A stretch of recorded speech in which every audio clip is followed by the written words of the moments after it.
Get medical help right away for unexpected bleeding or bruising, or back pain, tingling, numbness, muscle weakness, or incontinence. Aspirin products, NSAIDs, SSRIs, SNRIs, and blood thinners increase bleeding risk. Tell your doctor about planned medical or dental procedures. Learn more at Eliquis.com or call 1-855-ELIQUIS. Brian Regan. My doctor looked at me and said, "Brian, you are way too sedentary." So I vowed in that moment to get a dictionary. Brian Regan live on stage. But I haven't gotten around to it, just been laying around the house. There's a lying around the house. Saturday, February 14th at Delta Center. Tickets on sale now at SeatGeek.com. Don't miss Brian Regan. If you are facing divorce, call Cordell & Cordell today. There's a lot on the line in divorce. This is Joe Cordell of Cordell & Cordell, the largest family law firm in the country, with over 35 years of helping clients navigate divorce. Divorce touches all areas of your life: your home, savings, retirement, and of course, kids. So when you find yourself facing divorce, you need a partner you can count on. If you are facing divorce, contact Cordell & Cordell today at 1-855-GET-LEGAL. That's 1-855-GET-LEGAL. CordellCordell.com. Traffic and weather together brought to you by Mountain America. Turn everyday spending into an extraordinary escape. And here's Cormac Bone. The crash on northbound I-15 in Midvale before 7200 South has cleared out of the right shoulder after cleanup. Traffic is still unusually slow in that area for this time of day. But the crash on westbound I-80 at the mouth of Parley's Canyon just after the ramp to Foothill Drive, there's two semi-trucks that are pulled into the right shoulder and causing no additional delays. And the crash in Pleasant View in westbound 2700 North, just east of US 89, has had all westbound lanes closed for over 2 hours now. Tow trucks are on scene and working to get loaded up. Performance Automotive in Bountiful. Endless possibilities with 3 locations. Performance Ford, Lincoln, Performance Honda, and Performance Toyota. Where excellence is standard. Start your search at performancebountiful.com. Cormac Bone in the KSL Traffic Center. Today will be sunny with highs in the low 80s. More of the same tomorrow ahead of a storm moving in. Right now it's 64 degrees. I'm Amanda Dixon from the KSL Common Spirit Health Studios. Listen online at kslnewsradio.com. We're Utah's news, traffic, and weather station. The all-new Inside Sources. Your inside access to the people and policies shaping Utah's future. Here are Greg Skordas and Holly Richardson on KSL News Radio. Yes, I am all by myself today. Holly is out of town. She's on a little extended leave, and we don't have a co-host today. I've had one all week, so I'm all by myself. Talking about the news of the day, but I got here early and my producer and co-producers have done a great job, so we've got a lot to talk about. Let's start with the clock that is currently ticking on Utah's congressional map battle, and the Utah GOP has made their choice clear. In an email, they endorsed Map C. Now, there were 5 maps that were proposed by the GOP. We're talking about the congressional map, the redistricting that's been going on, without getting into the history of it, because our guest will help us with that a little bit. The legislature had proposed maps. We've been using a map for some time. Redistricting committee was formed pursuant to what we called Prop 4, made a recommendation. The GOP enacted their own maps. There was a lawsuit filed. I don't want to spend too much time on this.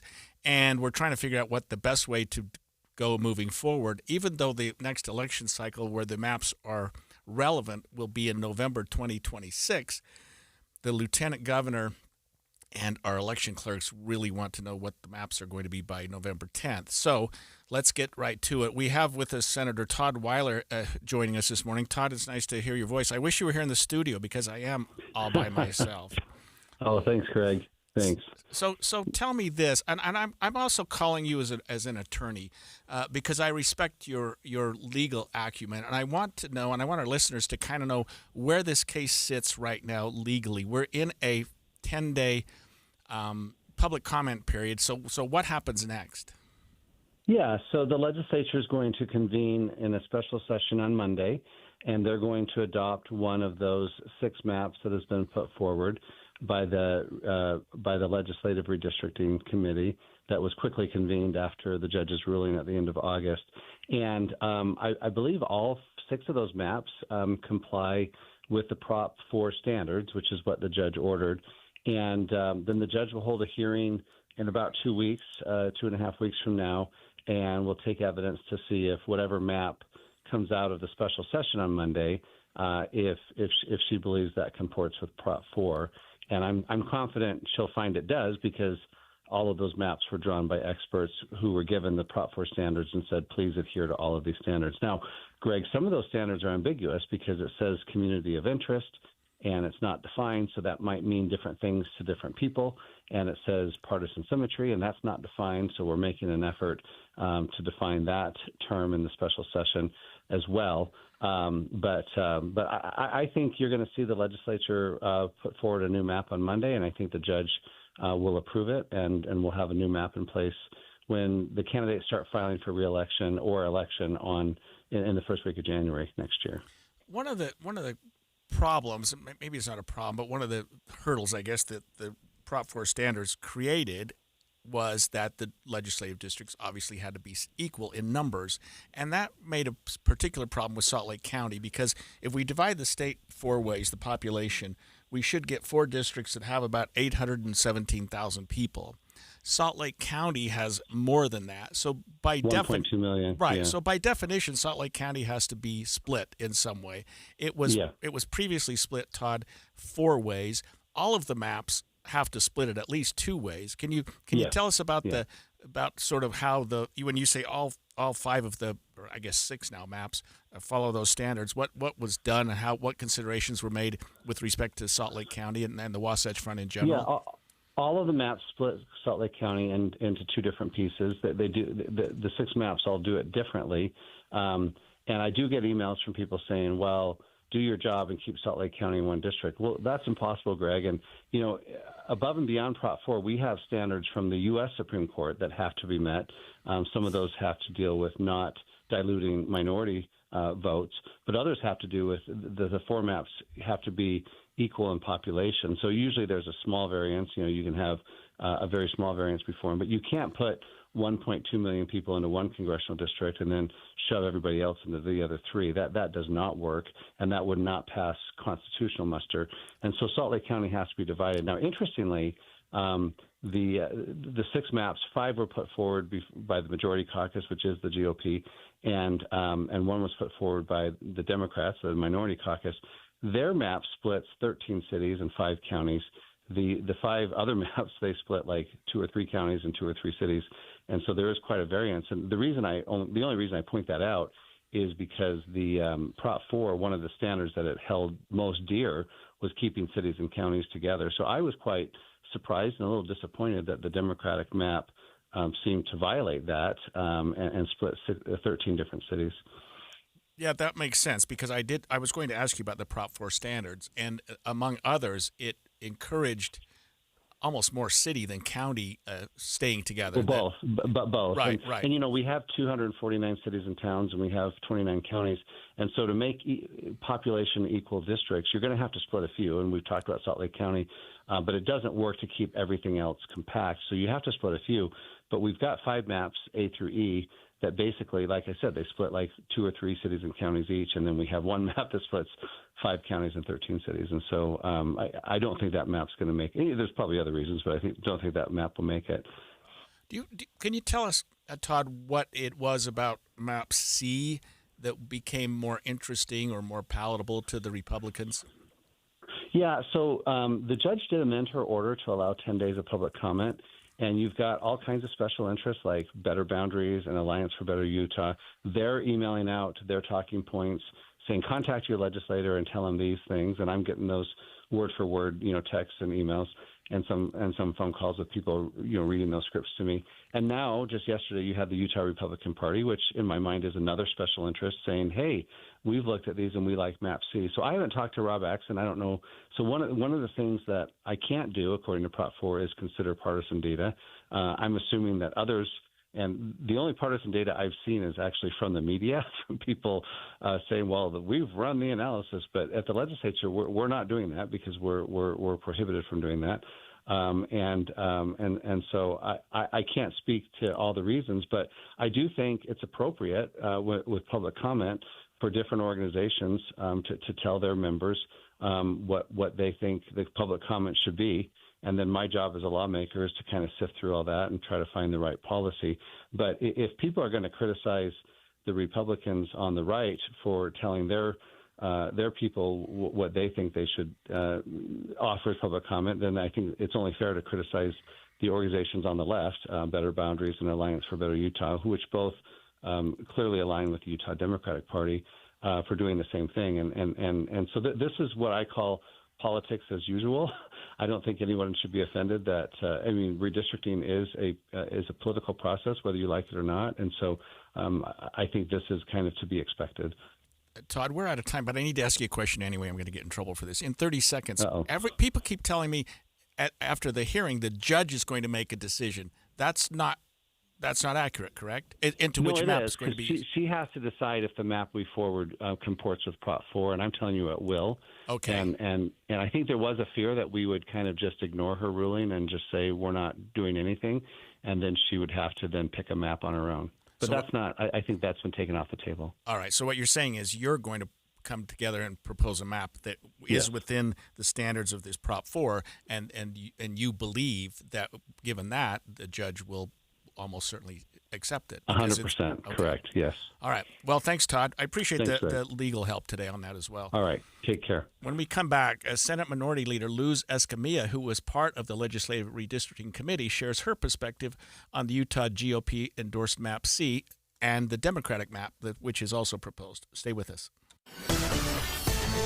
Emergency traffic brought to you by Mountain America. There's a crash on northbound I-15 about half a mile before the Pleasant Grove exit. It's blocking the right lane and shoulder, and delays are backing up into Orem. Wasatch Front business and property managers GoPave Utah provides all asphalt repairs for your parking.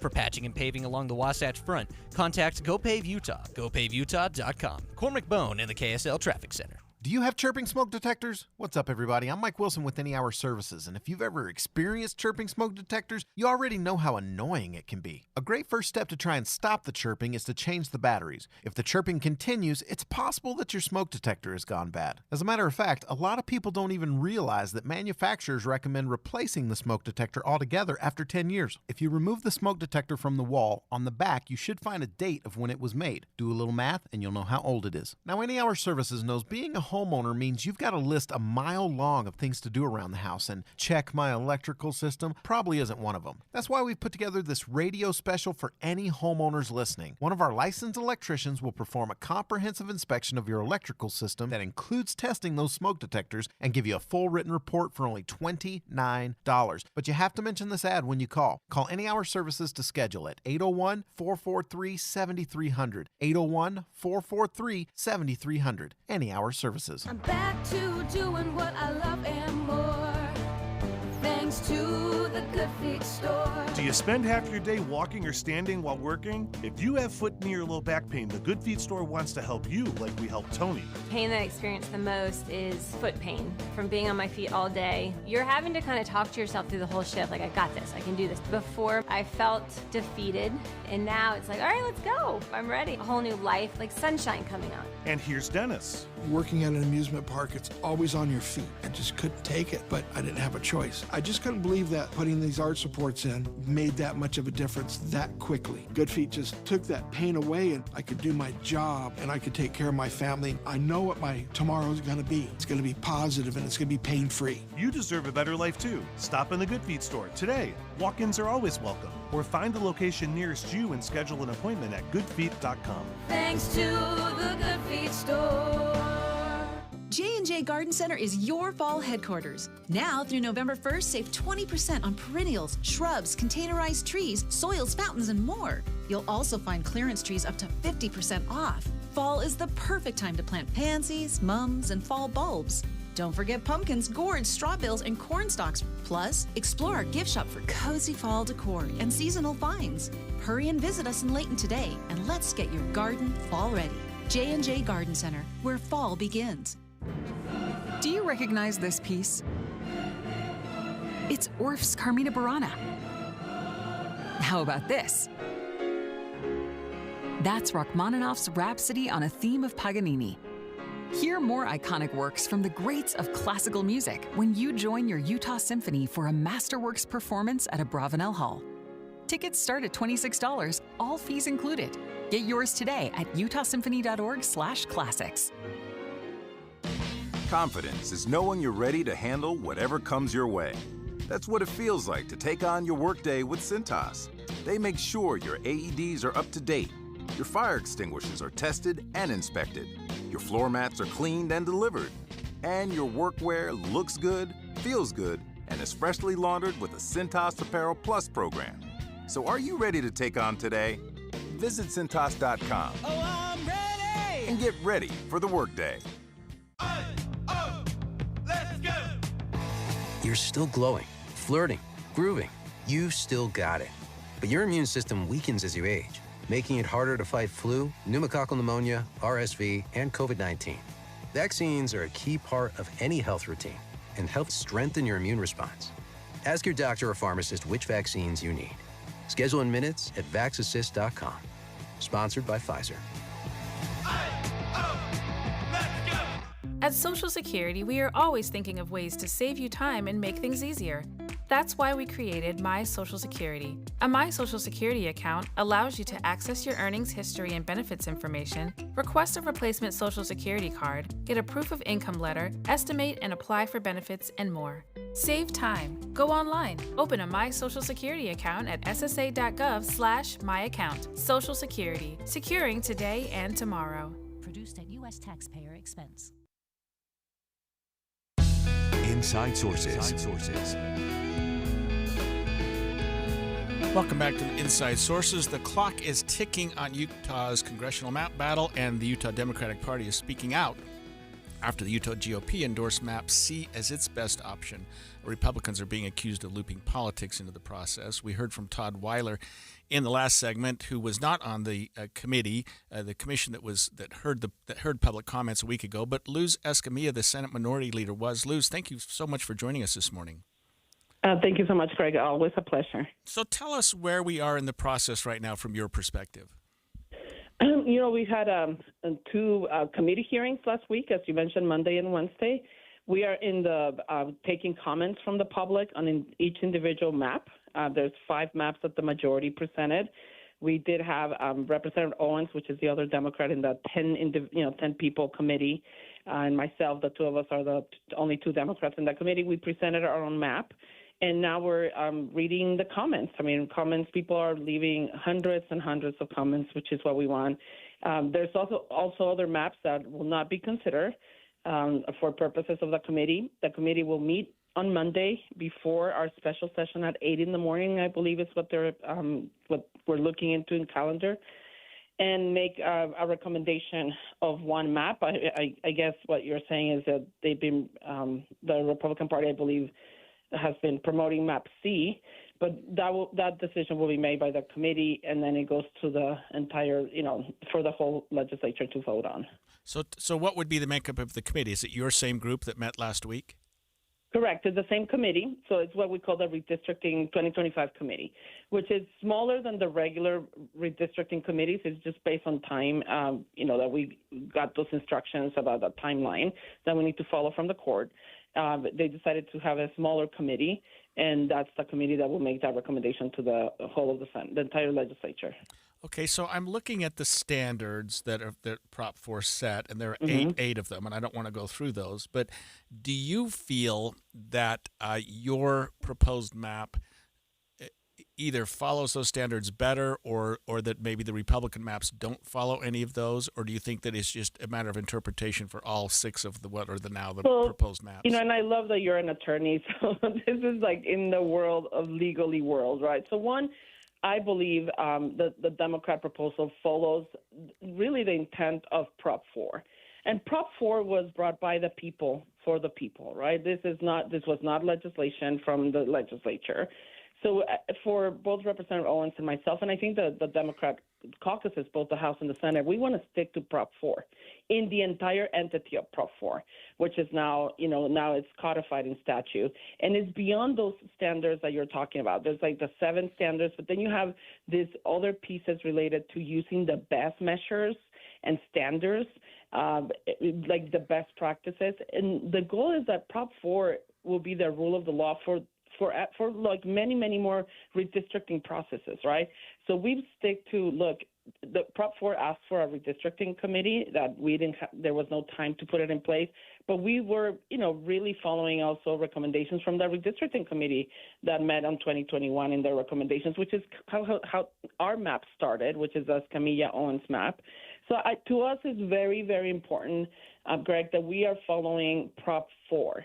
And to my view, there's been a lot of interpretations made by the majority in terms of what those criteria are that are not necessarily defined per se. And I think the judge, in this case, Judge Gibson, has said, look, legislature, go back and do your job and get a map, right, because that is still a process, and that's what we're doing. For us, it's been important to stick to Prop 4 and the language within Prop 4. So I have a question from one of our listeners, Luz, and I appreciate you. I'm putting you on the spot a little bit here because I don't know the answer to this, but it said, why weren't any of the maps from the independent group submitted? They submitted 4 or 5. Were there other groups that submitted proposed maps? So let me answer that. So our map actually started from one of the maps of the independent redistricting committee, because we were really wanting to follow that piece, but we had to make some modifications. Part of it is the interpretation of our legal counsel is that we have to start from scratch the whole process. But in our view, very similar to what your listener was asking, we felt it was important and it was a good start because that redistricting committee did have like 19, multiple hearings and months of work and process. So we felt it was important to start there. The other question is, the definition of partisan symmetry, which I know it's becoming more of a problem, and I think there's some disagreements between the majority and the minority with regards to that definition. So after Prop 4 and there was the Better Boundaries Commission, I guess we'll call it, did that particular group actually come out with a proposed map, and is that a map that's currently being looked at? So Prop 4, there was an independent redistricting committee created, but it was created after SB 200. So what we need to keep in mind is Prop 4 passes, the legislature changed Prop 4, which is what the Utah Supreme Court said you can't do that, right? So the independent redistricting committee that was created from the SB 200 that changed Prop 4 is what has been said you can't do that. So that's why you can't use any of those maps specifically, but we, the Democrats, we started our map with some minor modifications from one of the independent redistricting committee maps. Okay, and so public comment period right now, Luz, goes until the 6th. There's October the 5th. The 5th. The end of the 5th. Okay, yeah. And then you all meet in special session on the 6th, is that right? 6th. Okay, and then walk us through what happens from there. I know you've already done that before, but just help me again. Yeah, so, you can submit your comments up to October the 5th, and then October 6th, the legislature meets, and they will have one map presented that will go directly to the judge for the judge to make that decision. And I'm not sure what the plaintiffs are going to do because this is obviously part of that case, right? That's still out there. So the legislature will bring a map, and that will be presented as the legislature's map. So the judge doesn't make a decision from the 6 maps. She gives, and I'm guessing here, a thumbs up or down on the map that ultimately comes out of you all next week. Correct, but I also think that there's the judge will also consider potentially a plaintiff's map. I don't know what the plaintiff's plan is, and so I think the judge is saying, legislature, bring your map, and that will be the process that we're right now in the middle and finishing on October 6th. That map then gets submitted. So, I don't know that the judge is going to consider any other map except the one, like you said, that the legislature is proposing. And I don't know at that point where the plaintiffs are in that process. What would be your guess, Luz, as to why the Republicans are pushing a particular map, Map C? Because as I look at the maps, Map A and C are by a few streets almost identical, and Map B is not too different. But why are they pushing C? I don't know. I mean, we've been very, we've asked a lot of questions about how the maps were created that were presented, those 5 maps. We have been concerned about, just the process to have that expert that they hired, Dr. Trandy, to, create also the partisan symmetry testing that was as we were doing the exercise of drawing a lot of maps, all of our the testing on partisan symmetry was failing on everything, and we were like, what's happening? We couldn't understand. We still, at this point, do not understand how that was happening because we didn't have access to that expert. So I think those are part of some of our concerns, Greg, and it's a very complex piece because there's a lot of statistical pieces related to this. But for us, are we sticking to Prop 4 language? Are we following every part of Prop 4 is our number one priority because that's what the people voted for. Very well. That was Luz Escamilla, Senate Minority Leader, joining us this morning, and she's always been very, very helpful to the show. It's day 2 today of the government shutdown, and next on Inside Sources, we'll be talking to Congressman Blake Moore on if a resolution may be anywhere in sight. Stay with us. 9:30 at KSL News Radio. I'm Amanda Dixon. KSL's top national story from ABC News. It's day 2 of the federal government shutdown with millions of workers across the country affected. Real pain is being inflicted upon the American people because 44 Democrats in the Senate have voted for the third time to reject the completely nonpartisan, completely clean, very simple 24-page continuing resolution that we passed in the House here 2 weeks ago. House Speaker Mike Johnson says 750,000 federal employees have been furloughed. The U.S. Department of Education will be holding up most of their core operations through the government shutdown. KSL News Radio's Brianna Willis joins us. Brianna? The department says they're going to continue processing FAFSA applications. Pell Grants and federal loans will keep being sent out, and student borrowers need to continue making payments on their debts. However, the department will not be sending out grants to state and local schools. 87% of workers are being furloughed through the shutdown. Some employees will remain to work on new rules proposed by the federal government's recent spending bill. Your money at this moment, the Dow is down 111 points right now. That's 0.25%. We're at 46,330. Coming up, another warm, sunny day today before the weather changes on the weekend. KSL Weather is next. KSL News Time, 9:31. The sources where we get our news matters. When you listen to Utah's Morning News, we want you to feel the stories are important to you and trustworthy. This is Amanda Dixon. And I'm Andy Farnsworth. Join us weekday mornings on KSL News Radio. Cooler weather. What a relief. Unless you have old drafty windows. Soon the heat will escape through the cracks and your energy bill is going to go through the roof. So now's the time to call Advanced Window Products and get brand new state-of-the-art custom windows and frames at factory direct pricing. The factory is right here in Salt Lake City where they've been building precision windows since 1986. And you're going to save a lot of money since there's no middleman markup. You save 30, even 40% on your new windows. Even better, call now and they'll give you an extra $2,500 off on 10 windows or more. Double pane argon-filled windows with a low-energy triple coating, any style, any color, and Advanced Windows gives you a lifetime warranty. If you have an issue, they're not 10 states away. They're right here in town, and they offer 0% 60-month financing. So make the call now. Get $2,500 off. 801-850-9100. That's 801-850-9100, or go to advancedwindows.com. $5,000. That's the average amount of money people in the U.S. are now spending on gas in a year. $5,000. That's crazy. If you drive, you have to download Upside, the free app that gives you cash back every time you get gas. That's right. You can earn real cash back with Upside just by buying the gas you're already buying. You can literally start earning cash back today. I use Upside every time I fill up, and I've already made around $300. You're putting gas in your car anyway. Why not get real cash back? If you like free money,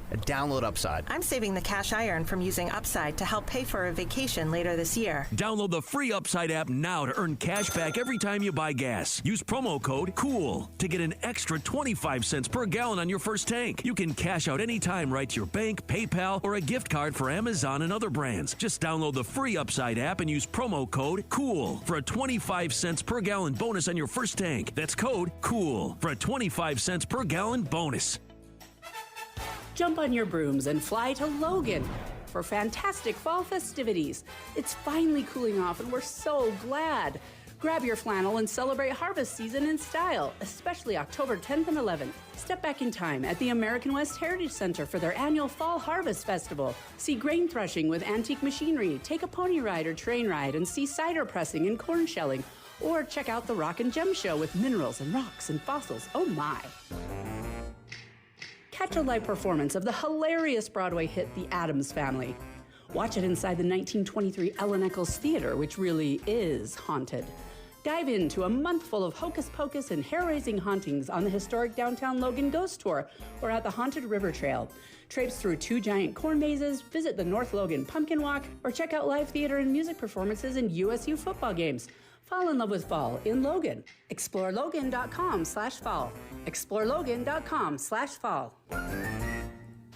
Traffic and weather together, brought to you by Mountain America. Turn everyday spending into an extraordinary escape. And here is Cormac Bone. Crash on northbound I-15 just before the Pleasant Grove exit. They are blocking the right lane and shoulder. It's stop-and-go traffic backed up to 1600 north in Orem. Still seeing normal delays on eastbound Pioneer Crossing in Lehigh as you approach the I-15 junction, thanks to the Flex Lane construction project. And traffic is backed up to 500 west. And the big crash in Pleasant View on westbound 2700 north finished cleaning up around 9 this morning. Don't waste your time trying to sell your old car. Donate it to Cars for Kids. It's the fastest way to donate your car and get a tax deduction. Donate at carsforkids.org. That's cars with a K. Cormac Bone in the KSL Traffic Center. Today will be sunny with highs in the low 80s. More of the same tomorrow ahead of a cold front moving in on Friday night. Right now it's 64 degrees. I'm Amanda Dixon from the KSL Common Spirit Health Studios. Listen online at kslnewsradio.com. We're Utah's news, traffic, and weather station. The all-new Inside Sources.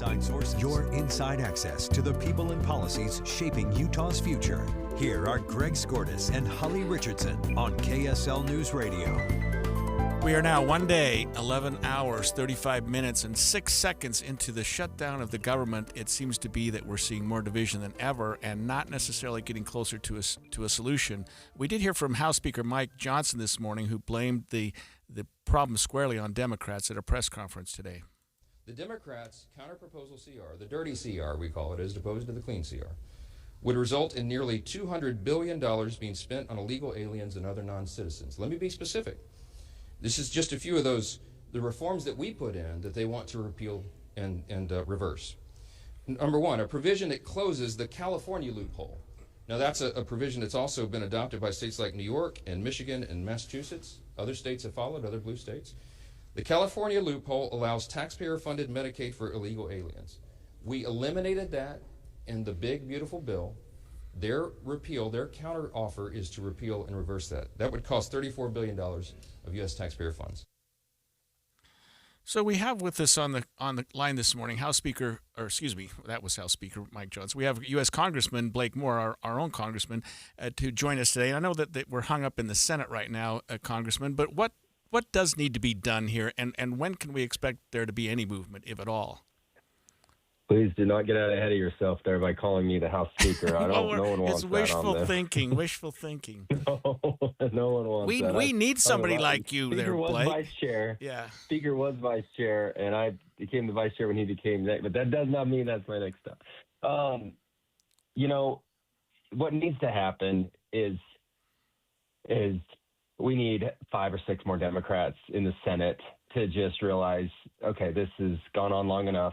Senator Schumer has gotten his kind of moment to get back that he lost in March because, his base and his party thinks he caved, and give him that opportunity to message that. But let's get some of the reasonable Democrat senators to come on board. We already got 3 so far, and that's 2 more than we had last week.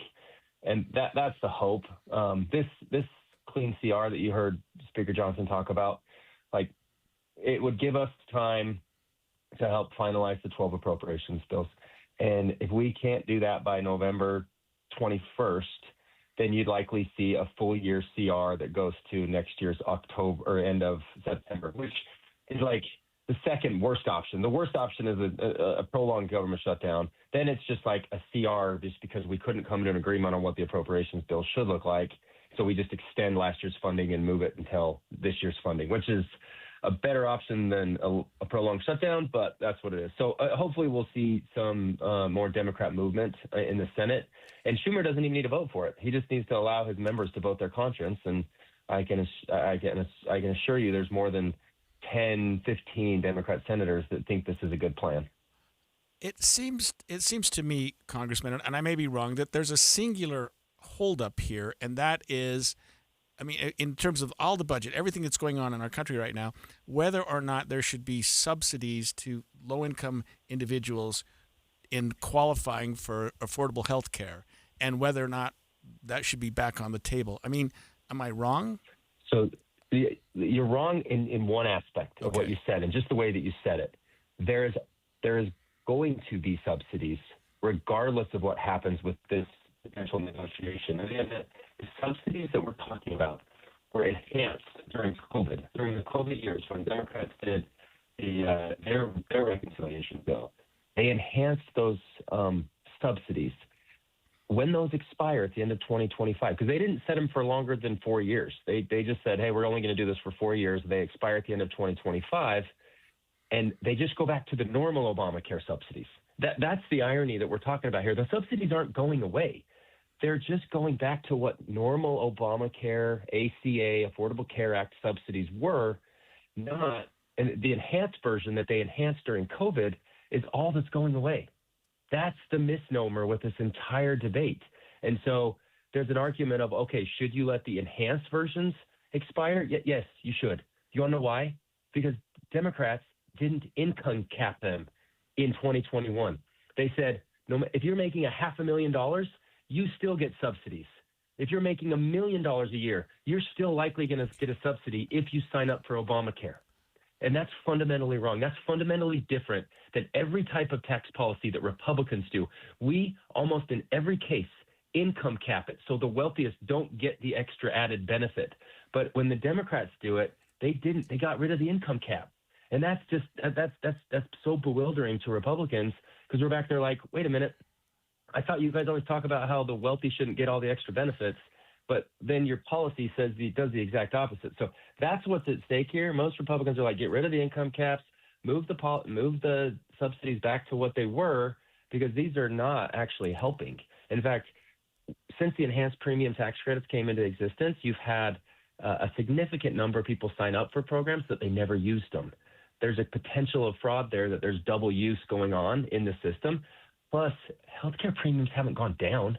So the more you subsidize insurance companies, the less likely you're going to get premiums to stay at a consistent rate or grow at a modest, rate of inflation. Instead, they've gone up significantly, because when you subsidize the market, that's what happens. That's the frustrating part to me. Okay, and the frustrating part to me is that I didn't understand it that well until this very minute, Congressman. And I appreciate you more than you know, because I don't know that people appreciated that. But what about this? And I'm in this position. I got to ask questions. At the end of 2025, when these particular subsidies expire, and we go back to what the Affordable Care Act had in the first place, we're hearing from the Democrats that millions of Americans will lose health care. I mean, what do you think is actually going to happen? So my Democrat colleagues have already said millions of Americans are going to lose health care because of the reconciliation bill we did. But all we did was make sure that there was work requirements on eligibility or standards, and those are largely very much agreed on. And no one's going to be forced to lose their health insurance. They just have to work 20 hours a week for 3 months a year. So saying that and what actually does happen are going to be two very different things. But, that's the way politicians talk nowadays, and you don't ever get real information. Now, if the subsidy goes away, the enhanced subsidy goes away by the end of this year, and it goes back to normal, there is a potential for insurance premiums to go up. But there is responsibility on the insurance companies to say, hey, well, we have a part to play in this too. We've been getting subsidized on a lot of these things that weren't really the standard or the plan at very first. So we need to also look to see what we can do to ensure that our rates don't go up. It's kind of like the tuition concept. My biggest frustration with President Biden's, I'm going to just relieve all this student debt, is that doesn't put any pressure on academic institutions to keep their tuition rates in a reasonable rate. And so we want market forces to help control some of the skyrocketing cost of insurance premiums. And if you just continue to subsidize it and add to our deficit because of it, it's not going to help. That's the difference there. And finally, Blake, can you tell us about why we keep these continuing resolutions? Why do we keep kicking it down the road? And if there's any optimism for the notion, like you said, that maybe between now and November 21st, we can put something together. Yeah, well, what we should be doing is moving to a calendar year of budgeting instead of a fiscal year. I don't know when that started, but there's a lot of talk that it's just we usually get these done by the end of the year and not by September 30th.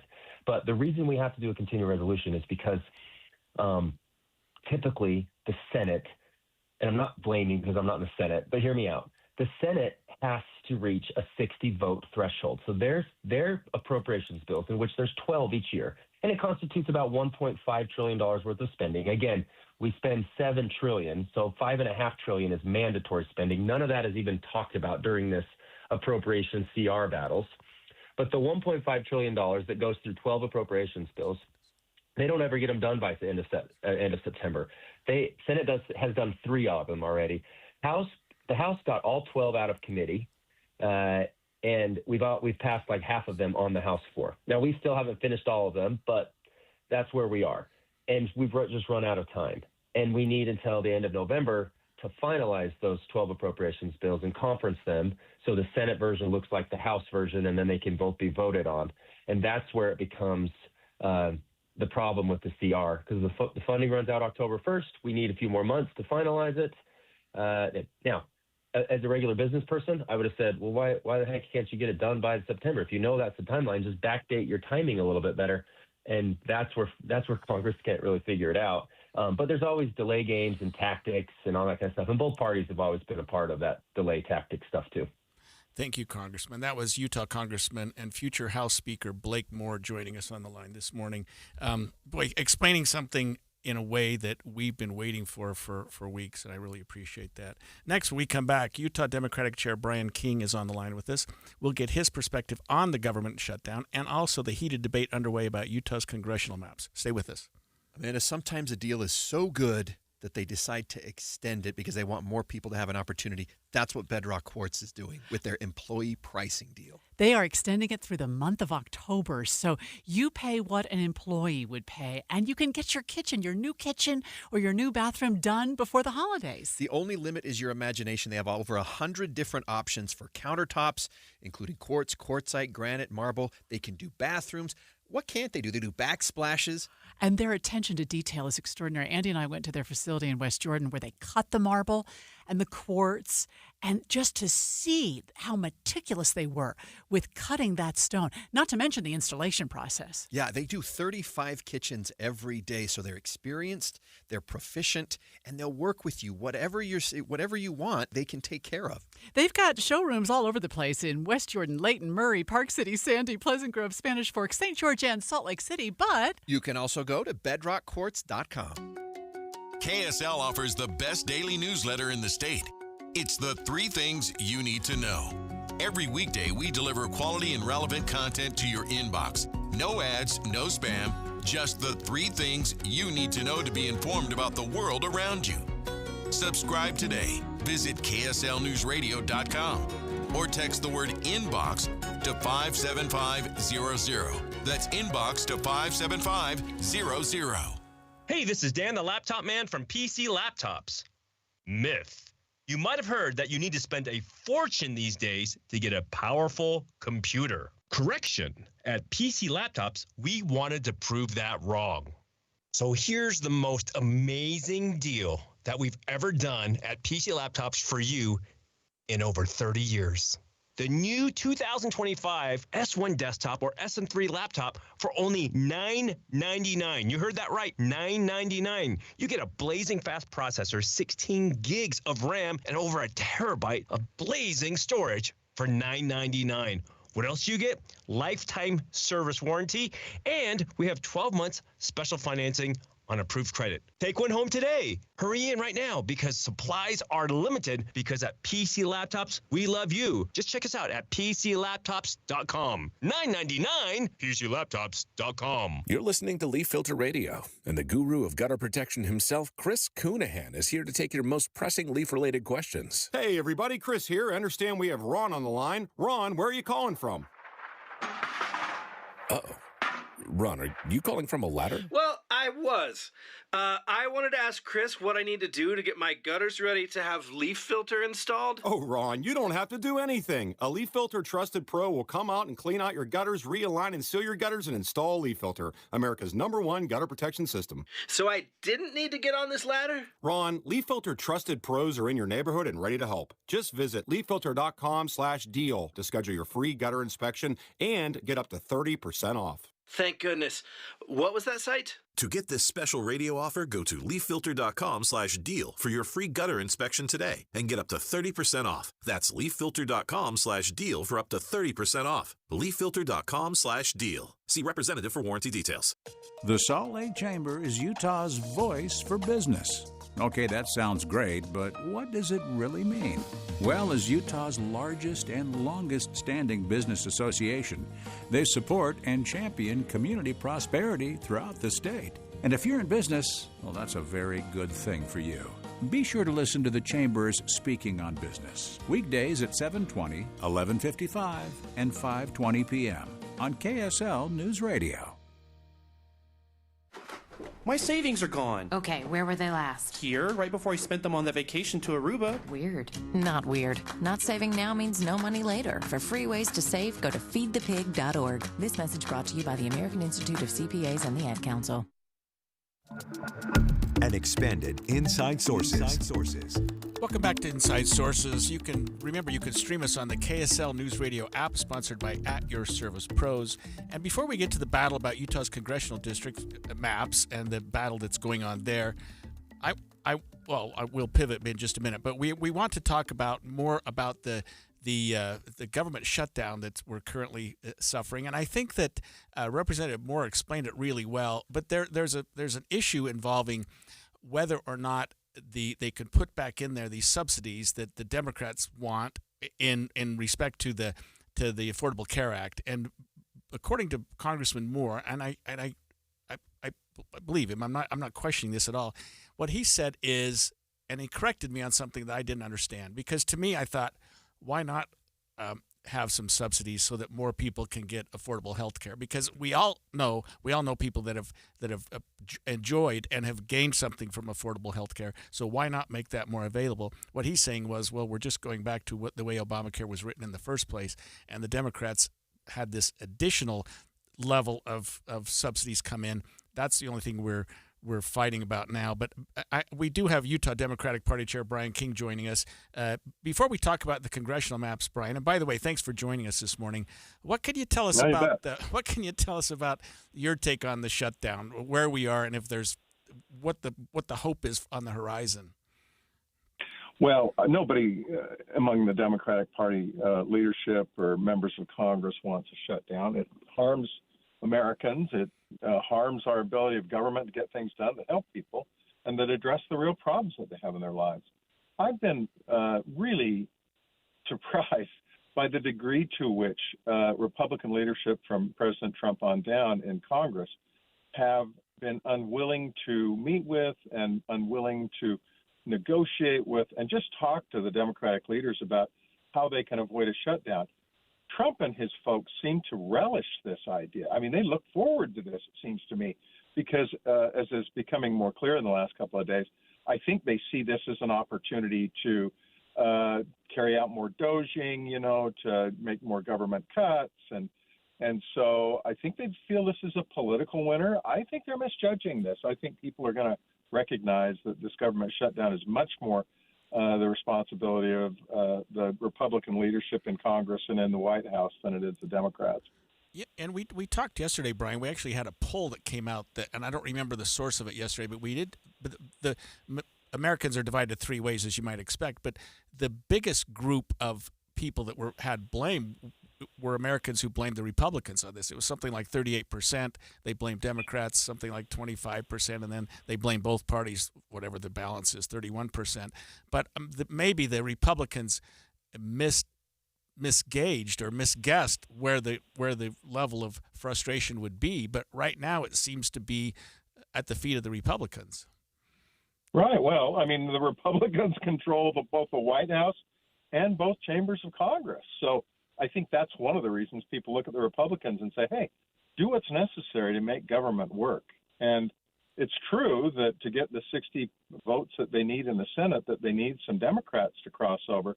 But they've also told the Democrats, if you give us the votes that are necessary to approve a new budget, we're not going to hesitate to use the rescission mechanism, use the clawback of just by 50 votes in the Senate, canceling those budget plans that you approved in a way that just is what Donald Trump wants to do. So I think it's hard for the Democrats to trust what the Republicans are saying these days. And finally, just on this issue, Brian, these continuing resolutions, I think, are frustrating to Americans, to both sides, in as much as we seem to keep kicking the can down the road. We don't seem to do that here locally in the state of Utah, but doesn't there come a point, or isn't there some solution to the idea that we just continue to have these continuing resolutions? Yeah. I mean, it's certainly not a way to run an efficient government. There's no doubt about that. You gotta figure out a way to get your financial house in order. We all know that as individuals. We know it as a state. And the state constitution, one of the reasons we know it as a state is because the state constitution mandates it. They require that. The federal government doesn't require that. We've debated whether to put a balanced budget amendment in the Constitution at the United States level for years. But right now, we don't have that. And look, unless you have people with discipline and unless you have people who are willing to work together to negotiate, unless you have the will on the part of the taxpayer to fund the government at the level they really want so that it doesn't run deficits every year, we're going to continue to have these deficit problems at the national level. And I'm really worried that at some point it's going to cause significant problems for us. Let me pivot for a minute here, Brian, because we're lucky to have you not only as a political leader, but as a legal leader in our state. And talk to us about the redistricting issue, where we are. The Republicans have put forth 5 maps. I think the Democrats put 1. We're currently in a public response period, public information period, and input, I should say. We come back. The legislature is going to meet next week. I know you spent a lot of time in the legislature. You're no longer there. But what do you expect to come out of the legislature next week? And what do you think the hearing will look like when they get to the court again? Yeah, I think you're going to see the legislature vote on a map that they present to the court as being, okay, here's our legislative map for what we would like you to put in place, Judge Gibson. Judge Gibson then will have the obligation to evaluate that map and decide whether it accurately represents the principles of Amendment Proposition 4, the whole anti-gerrymandering redistricting amendment to the statutes that the legislature, or rather the people of the state of Utah passed back in 2018. I think the critical thing here that we're looking for as Democrats is just a balanced playing field, a fair map. And I hope Judge Gibson evaluates that. I'm sure she will evaluate what she orders be put in place based on those principles. What do the people of the state of Utah want? They want maps that aren't drawn by the politicians. They want maps that are fair and give them an honest, level playing field shot at electing the people that they want. So after you have Judge Gibson's ruling, the Lieutenant Governor, Dieter Henderson, has made it very clear, look, guys, I have a very short window to put in place what's going to be on the ticket in 2026. So you got to have things finalized by November 10th. Things are going to happen very quickly between the special session next week and November 10th, if that's going to happen. I'm keeping my fingers crossed that we do have fair and balanced maps that give candidates from both parties and the voters of the state of Utah a shot at making sure that they put in place what they want, what the voters want. That's the only fair thing to do. That was the thing that bugged me about what the Republicans put out yesterday is they want to see the game rigged to the greatest extent possible that helps them. I want to look at the people of the state of Utah and say, let's do what you said you wanted to do back in 2018 when you said we want to have fair, balanced maps. Let's just how about this? Let's give Utahns what they asked for. Brian, what can you tell us about, this is another pivot, and I apologize in advance, the whole ballot initiative process. It seems to me that, and we've only got a minute left, that the voters get frustrated with the legislature over things like redistricting, over things like legal cannabis, over things like expanded Medicaid. I'm talking about just 3 ballot initiatives from 2018.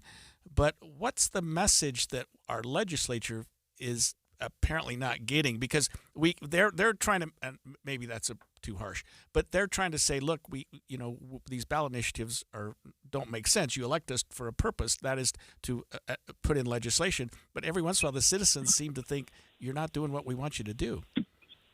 Right. The legislature, trust me, I've seen this play out many, many, many times. The legislature thinks they're above it all. They think they know better than Utahns.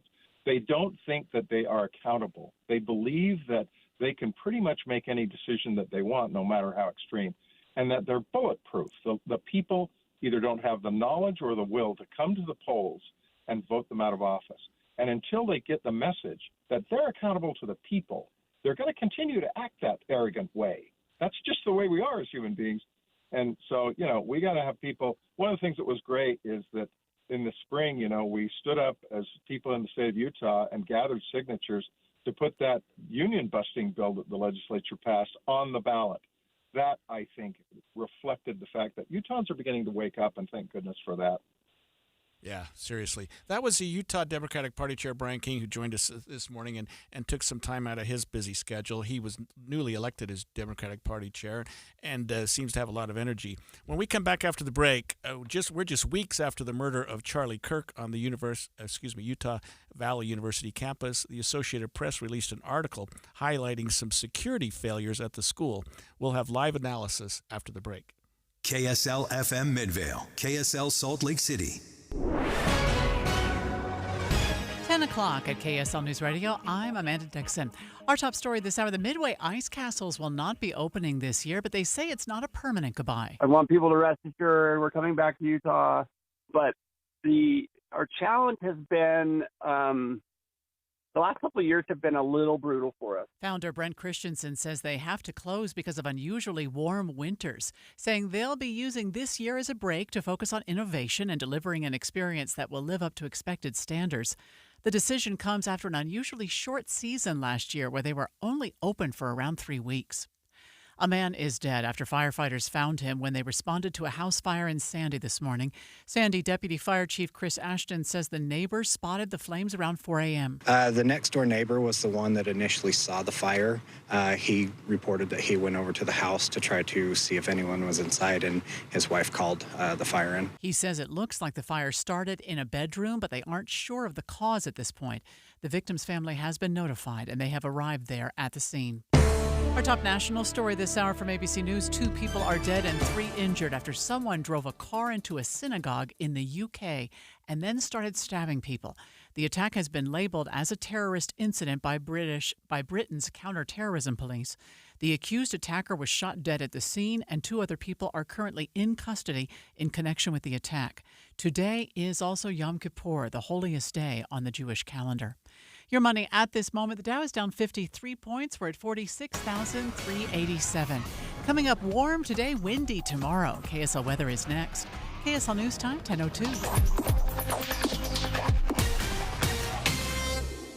Mornings are for recharging. And they're for starting your day right. We volunteer to join you in the car. Get news and weather at 102.7 FM during the most important part of your day. Andy and Amanda, each morning between 5 and 9 on KSL News Radio. If you're ready to buy a home or sell a home and you're worried about the current real estate market because of what you've heard from some of your friends or family, well, we're here to tell you that you really shouldn't be worried, because now is a great time to buy and sell with our friends at the Stern Team, powered by Almada Real Estate. And here's why. Buyers have more options due to increased inventory, which gives them the power to negotiate for repairs, interest rate buy-downs, and closing cost assistance. While at the same time, sellers are still getting top dollar for their homes, with home values that are higher today than ever before. So whether you're looking to buy or sell, the current real estate market presents a win-win opportunity for both buyers and sellers. But you still do want to make sure that you're working with a team of real estate experts you can trust that can get you some great results. And that's our friends at the Stern Team, powered by Almada Real Estate. They have helped thousands of Salt Lake City homeowners, and they're ready to help you. To get started, just go to thesternteam.com. That's thesternteam.com, or Google The Stern Team. Live music can reduce anxiety, boost your mood, and help you feel more connected.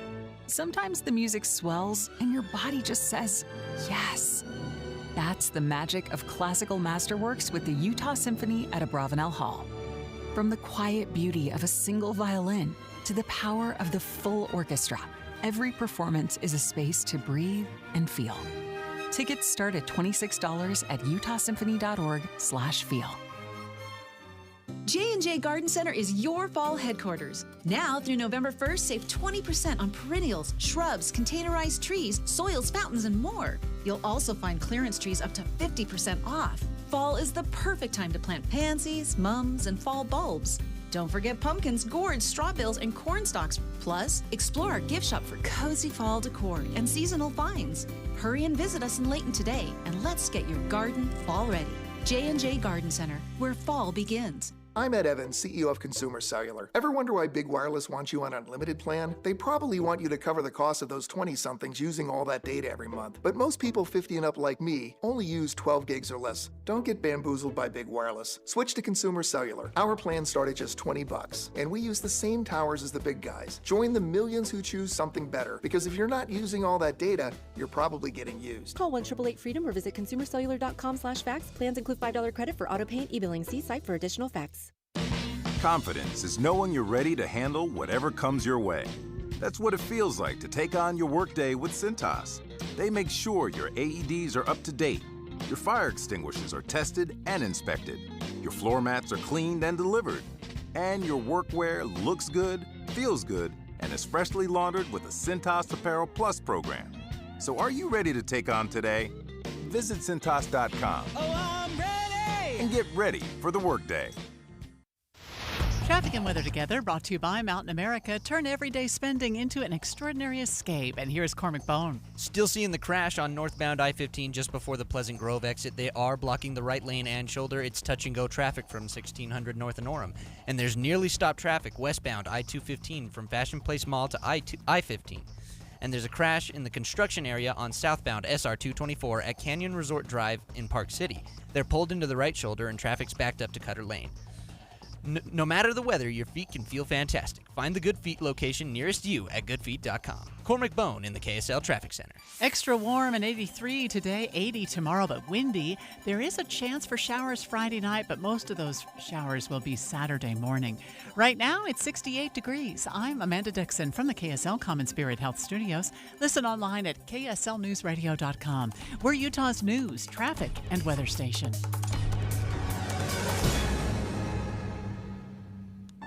The all-new Inside Sources. Your inside access to the people and policies shaping Utah's future. Here are Greg Skordas and Holly Richardson on KSL News Radio. It's been just over 3 weeks since the tragic murder of Charlie Kirk on the campus of Utah Valley University in their outdoor courtyard on September 10th. And of course, a lot has occurred since then. A lot has occurred politically.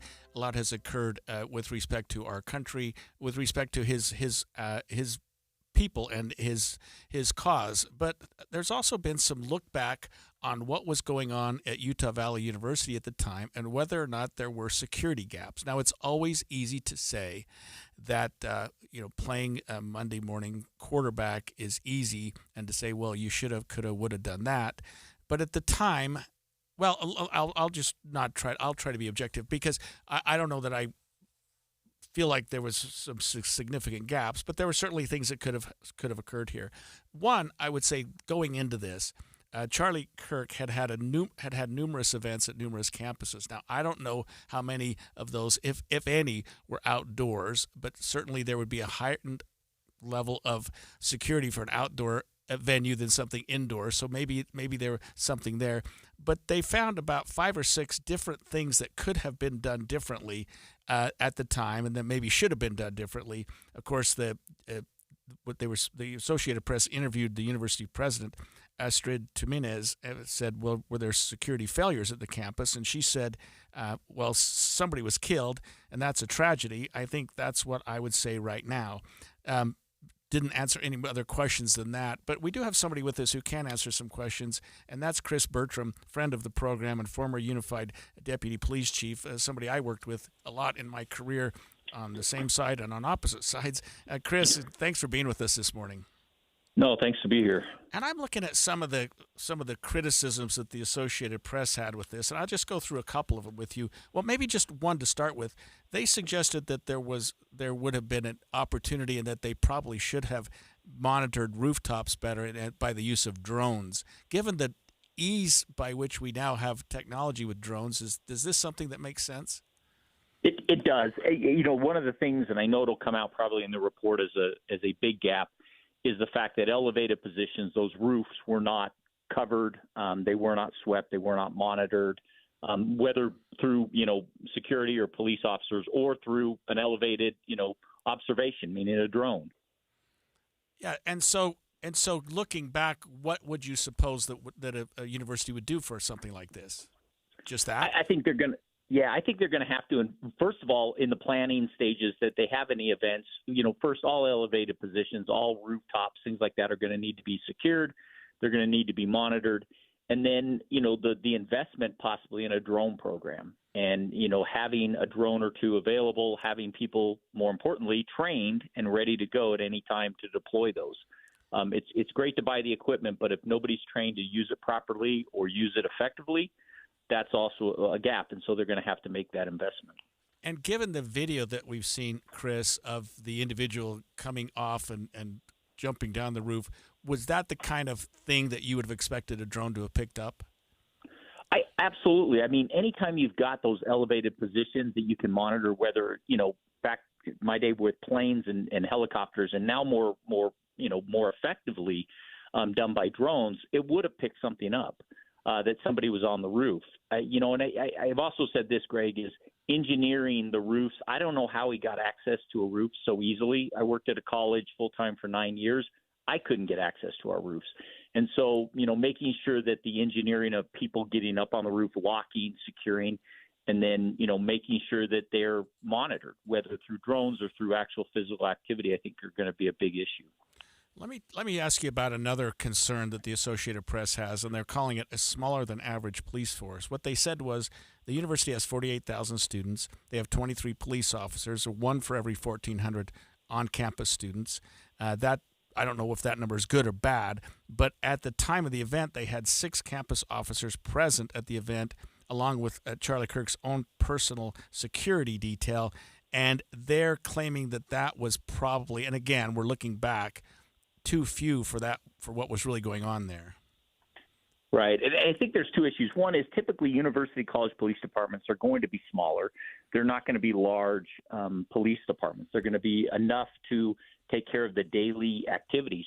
Where it surges and you are going to need more people is when you have events. And typically universities are going to tap into, local police departments. University of Utah football game. You're going to see a dozen different police departments that come up there and officers work overtime for them, different uniforms, different cars. But you're going to, you're going to bring in those force multipliers of other agencies.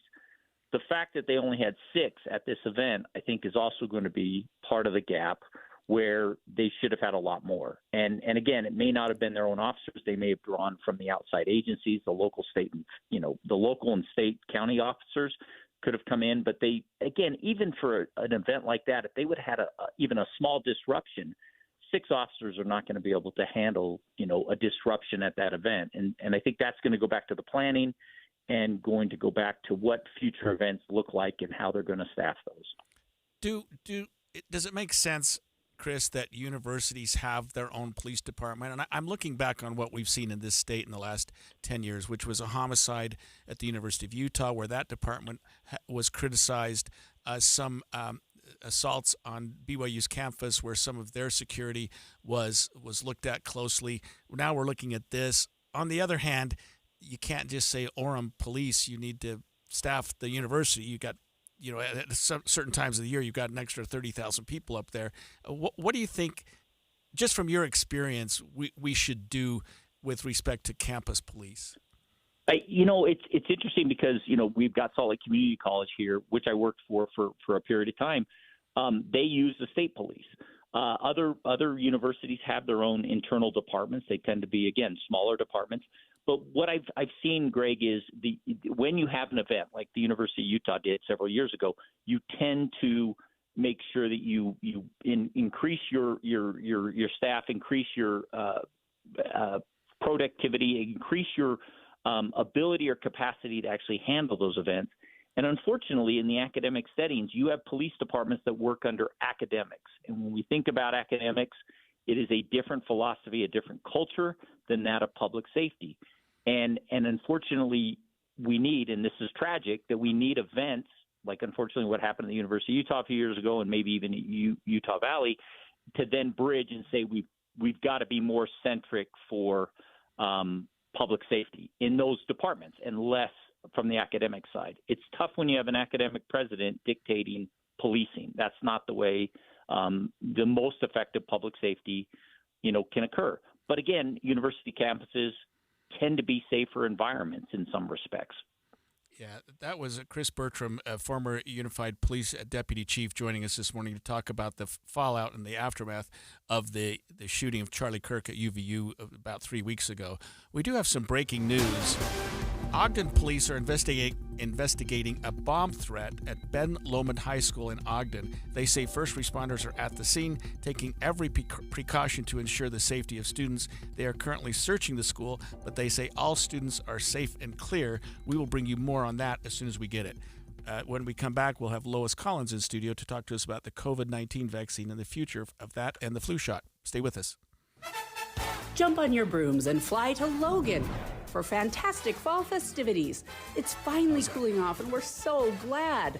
Grab your flannel and celebrate harvest season in style, especially October 10th and 11th. Step back in time at the American West Heritage Center for their annual Fall Harvest Festival. See grain threshing with antique machinery, take a pony ride or train ride, and see cider pressing and corn shelling. Or check out the Rock and Gem Show with minerals and rocks and fossils. Oh my!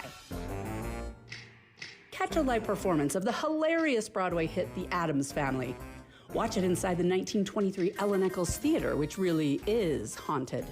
Dive into a month full of hocus pocus and hair-raising hauntings on the historic downtown Logan Ghost Tour or at the Haunted River Trail. Traipse through 2 giant corn mazes, visit the North Logan Pumpkin Walk, or check out live theater and music performances and USU football games. Fall in love with fall in Logan. ExploreLogan.com/fall. ExploreLogan.com/fall. This March, Wendy's is fueling the madness with amazing deals on their hamburgers made with fresh, never frozen beef. Like a juicy Dave's single for $1 and a fresh $2 Dave's double with in-app offer. It's such a good deal, we wrote a little ditty about it. Get it for $1. Dave's single, order in the app. Dave's single, get it for $1. Choose wisely, choose Wendy's official hamburger March Madness. Limited time offer. Participating U.S. Wendy's. See offer details and redeem at Wendy's app. Account registration required. Fresh beef available in the contiguous U.S. and Alaska. Workdays can be unpredictable, but your workwear shouldn't be. With the Cintas Apparel Plus program, you'll have freshly laundered garments for everyone on your team delivered every week. Cintas has workwear for just about any job imaginable, with high-performance fabrics and an uncompromising fit that stretches and moves with you. Don't leave looking and feeling good to chance. Visit Cintas.com. Oh, I'm ready! And get ready for the workday. Be advised, this is your opportunity to save up to 40 to 80% on a hot tub or swim spa. This weekend only, Friday through Sunday, Mountain America Expo Center, Sandy. Be advised, this is your opportunity to save up to 40 to 80% on a hot tub or swim spa. This weekend only, Friday through Sunday, Mountain America Expo Center, Sandy.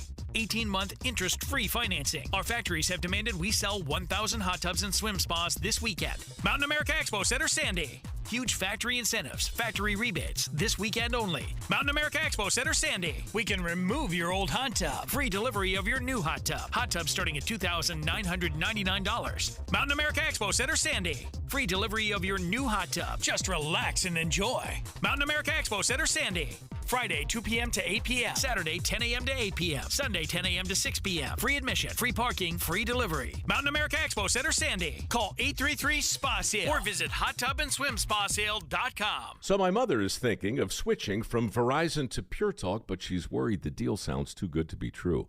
Michael, she said, how can those Pure Talk people offer me the same basic service as Verizon for so much less money? I said, Ma, go ask Google how much Verizon spends on advertising and promotions. A few seconds later, my mother said, oh my goodness, $12 billion a year? That must be a typo. I'll tell you what I told my mom. It's not a typo. Verizon spends $12 billion a year on advertising and promotions, and their customers are paying for it. Well, Pure Talk doesn't spend that kind of money on commercials. Trust me, I would know. That's why they can offer you and my mother unlimited talk, text, and plenty of data on a crazy fast 5G network for just $25 a month. And if you're a business owner, you could really save a fortune. Dial pound 250, say the words Mike Rowe, and you'll get an additional 50% off your first month. That's pound 250 Mike Rowe. Pure Talk. Everything you need and nothing you don't. Any Hour Services free furnace sale is going on right now. If you haven't scheduled your free estimate yet, what are you waiting for? Call Any Hour Services today or schedule online at anyhourservices.com. If you talk and they will hear you. We all want our kids to grow up safe and healthy, so we show them how. And we tell them with honest conversations that let them know what we expect. Not just one time, but every chance we get. That's especially important when it comes to alcohol and other drugs. Kids not only need to know the dangers and how to avoid them, they need to hear it often from you. And when it comes to pain medications, opioids, they need to know that they should never be taken without a prescription and never shared with friends or family. It's dangerous and illegal. So talk with your kids and guide them through the challenges of growing up safe and healthy. Because when you talk, they hear you. For more information about talking with your kids about underage use of alcohol and other drugs, visit underagedrinking.samhsa.gov. So talk, they hear you. You can do it if you try. And expanded Inside Sources. Inside Sources. If you walked into your pharmacy lately and you weren't able to get your COVID shot without a prescription, you can now go back and get it. Maybe. After the licensing board deemed pharmacists able to prescribe the vaccine, individuals will now be able to work with their pharmacists to get them. There's been a lot of confusion about the COVID-19 vaccine, and I also want to talk about the flu vaccine. Luckily, we have with us in studio Lois Collins, reporter from the Deseret News, who wrote an article about this, and I was reading the article almost concurrent, Lois, with my going into my pharmacy and getting the COVID and flu shot. Now, I walked in off the street, hey, can I get the 2 shots? No questions. Of course, they knew me there. Lift up your sleeve. Both shots at the same time. Walked in, walked out. I don't recall paying anything. I don't recall showing them a prescription card because I was a regular, I guess. You had a little bit different experience. Yeah, I had a totally different experience. And I want to start this by saying that I'm confused a little bit, too, simply because it keeps changing on me. So as I try to report it, the rules keep changing. You and I both belong to a group where there's no question. We're both over 65. Yep. So we are in a category for whom the FDA said, yes, you should definitely have a COVID shot. And the flu shot was really not in question. Most people who've gotten the flu shot in the past can get it again. It's not like they changed the categories for the flu shot. They did for the COVID shot. So what happened, I'm going to ramble here for a minute, give you a brief history, but what happened was people over 65 and people with conditions that make them more apt to have severe COVID are who the COVID shot is recommended for by the FDA licensing. There's a separate committee that's in the CDC called ACIP. It stands for, and I always have to write this down, it's the Advisory Committee on Immunization Practices, which make the recommendation to the CDC director, who then decides what's the official recommendation from our biggest public health agency. They do not have the same recommendations. The ACIP this year, which is it's not a brand new committee, but it's brand new membership. When they met September 18th and 19th, they recommended the COVID shot for people over 65, but they also recommended it for those over 6 months. That has not yet been approved by the CDC director, who is actually also, he's the acting CDC director. He's a tech investor who is the Deputy Secretary of Health and Human Services. So this is all kind of weird and squishy right now. And Utah was one of the states that does not allow pharmacists to give shots that are not recommended by the CDC, by ACIP, and by the FDA. So there's some confusion there. But after the committee voted specifically not to require a prescription, which was in a tiebreaker vote, the committee chairman broke the tie there, DOPL, which is the Division of Professional Licensing in Utah, sent out a letter to pharmacists saying, okay, we're going to let you do this to the groups that are recommended. So where it stands right now, bottom line, supposedly you can walk into your pharmacy. If you're 65 and older, they can give you the shot, no problem. If you're younger than that, you can sign a little thing that says that I have one of the things that would make me be more prone towards severe COVID, and you'll be able to get it as well. The very bottom line in this multi-layered confusion is you should call the pharmacy where you want to get it and say, do you have the shots? Are you requiring a prescription or not? But according to DOPL, they do not have to require a prescription now. So, and that could change, because if the CDC director says, no, I reject that, then it's all up in the air again. So, I don't know if this is a fair question. So my kids, they're all in their 30s or 40s.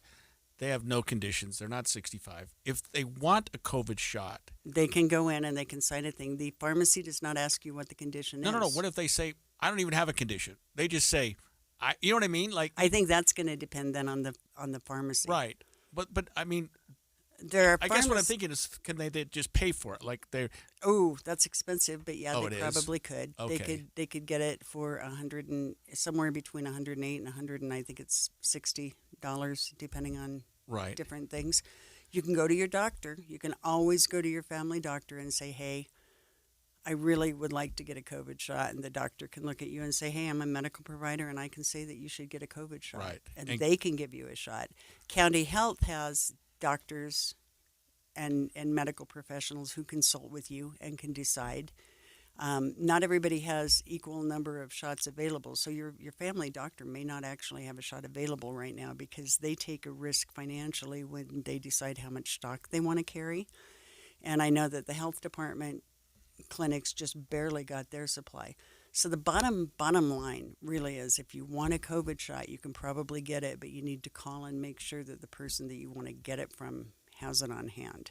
If your kids don't have any condition, they can either sign the testament that they think they're at risk of severe COVID, and honestly, we don't any of us know who. Absolutely. There are lots of people who are perfectly healthy.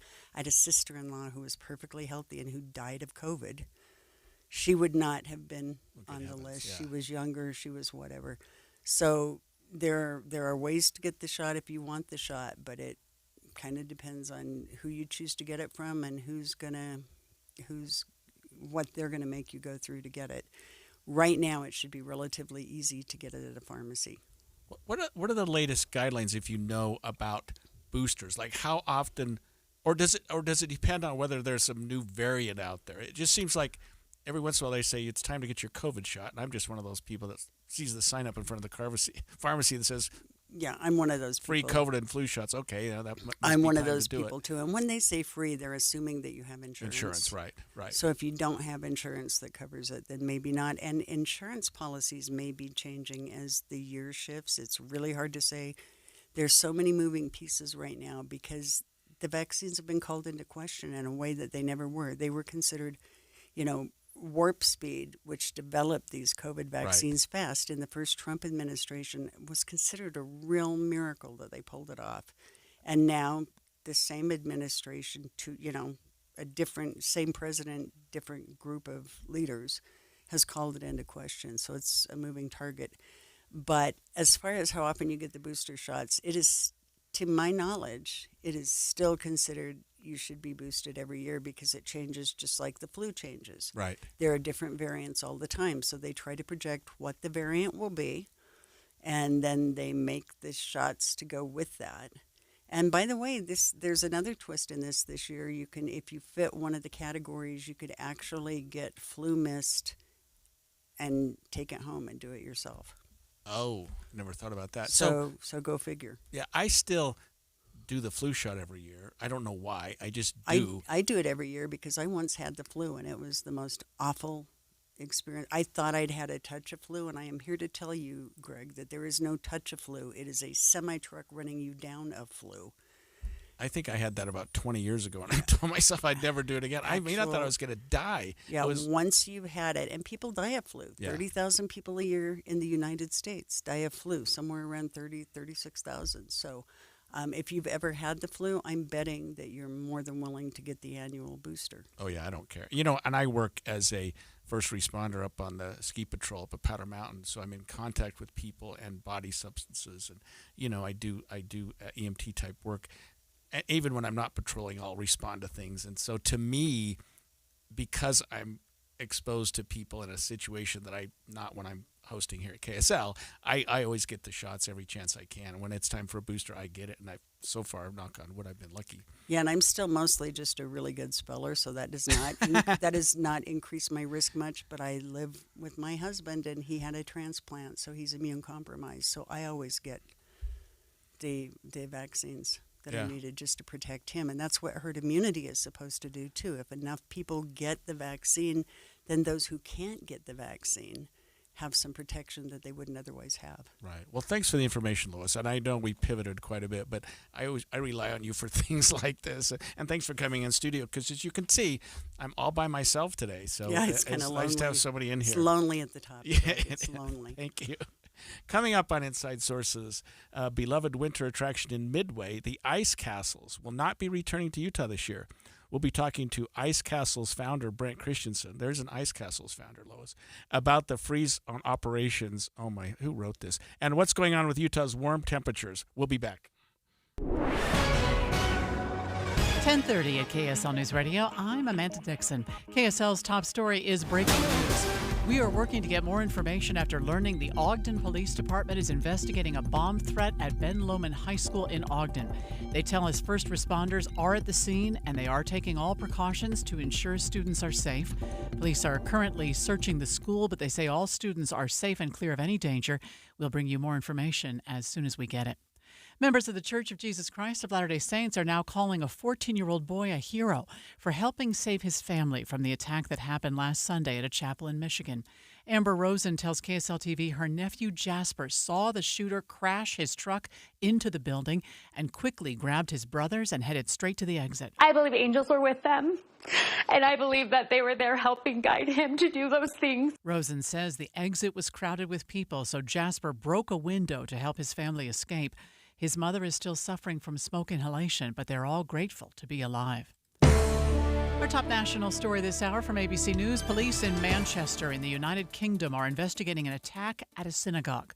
Police say the attacker drove into the synagogue and then started stabbing people. He was shot and killed at the scene. Police also say 2 other suspects are currently in custody related to the attack.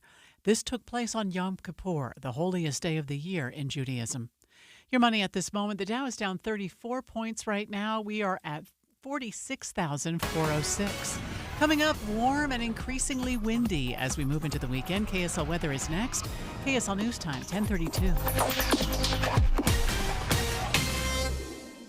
A reminder about the simplest way to get updated for your day. Hit your KSL preset when you jump in the car, and we'll take care of the rest. Hear key news updates and traffic reports. Andy and Amanda from 5 to 9 in your car. KSL News Radio at 102.7 FM. Cooler weather. What a relief. Unless you have old drafty windows. Soon the heat will escape through the cracks and your energy bill is going to go through the roof. So now's the time to call Advanced Window Products and get brand new state-of-the-art custom windows and frames at factory direct pricing. The factory is right here in Salt Lake City, where they've been building precision windows since 1986, and you're going to save a lot of money since there's no middleman markup. You save 30, even 40% on your new windows. Even better, call now and they'll give you an extra $2,500 off on 10 windows or more. Double pane argon-filled windows with a low-energy triple coating, any style, any color, and Advanced Windows gives you a lifetime warranty. If you have an issue, they're not 10 states away. They're right here in town, and they offer 0% 60-month financing. So make the call now. Get $2,500 off. 801-850-9100. That's 801-850-9100, or go to advancedwindows.com.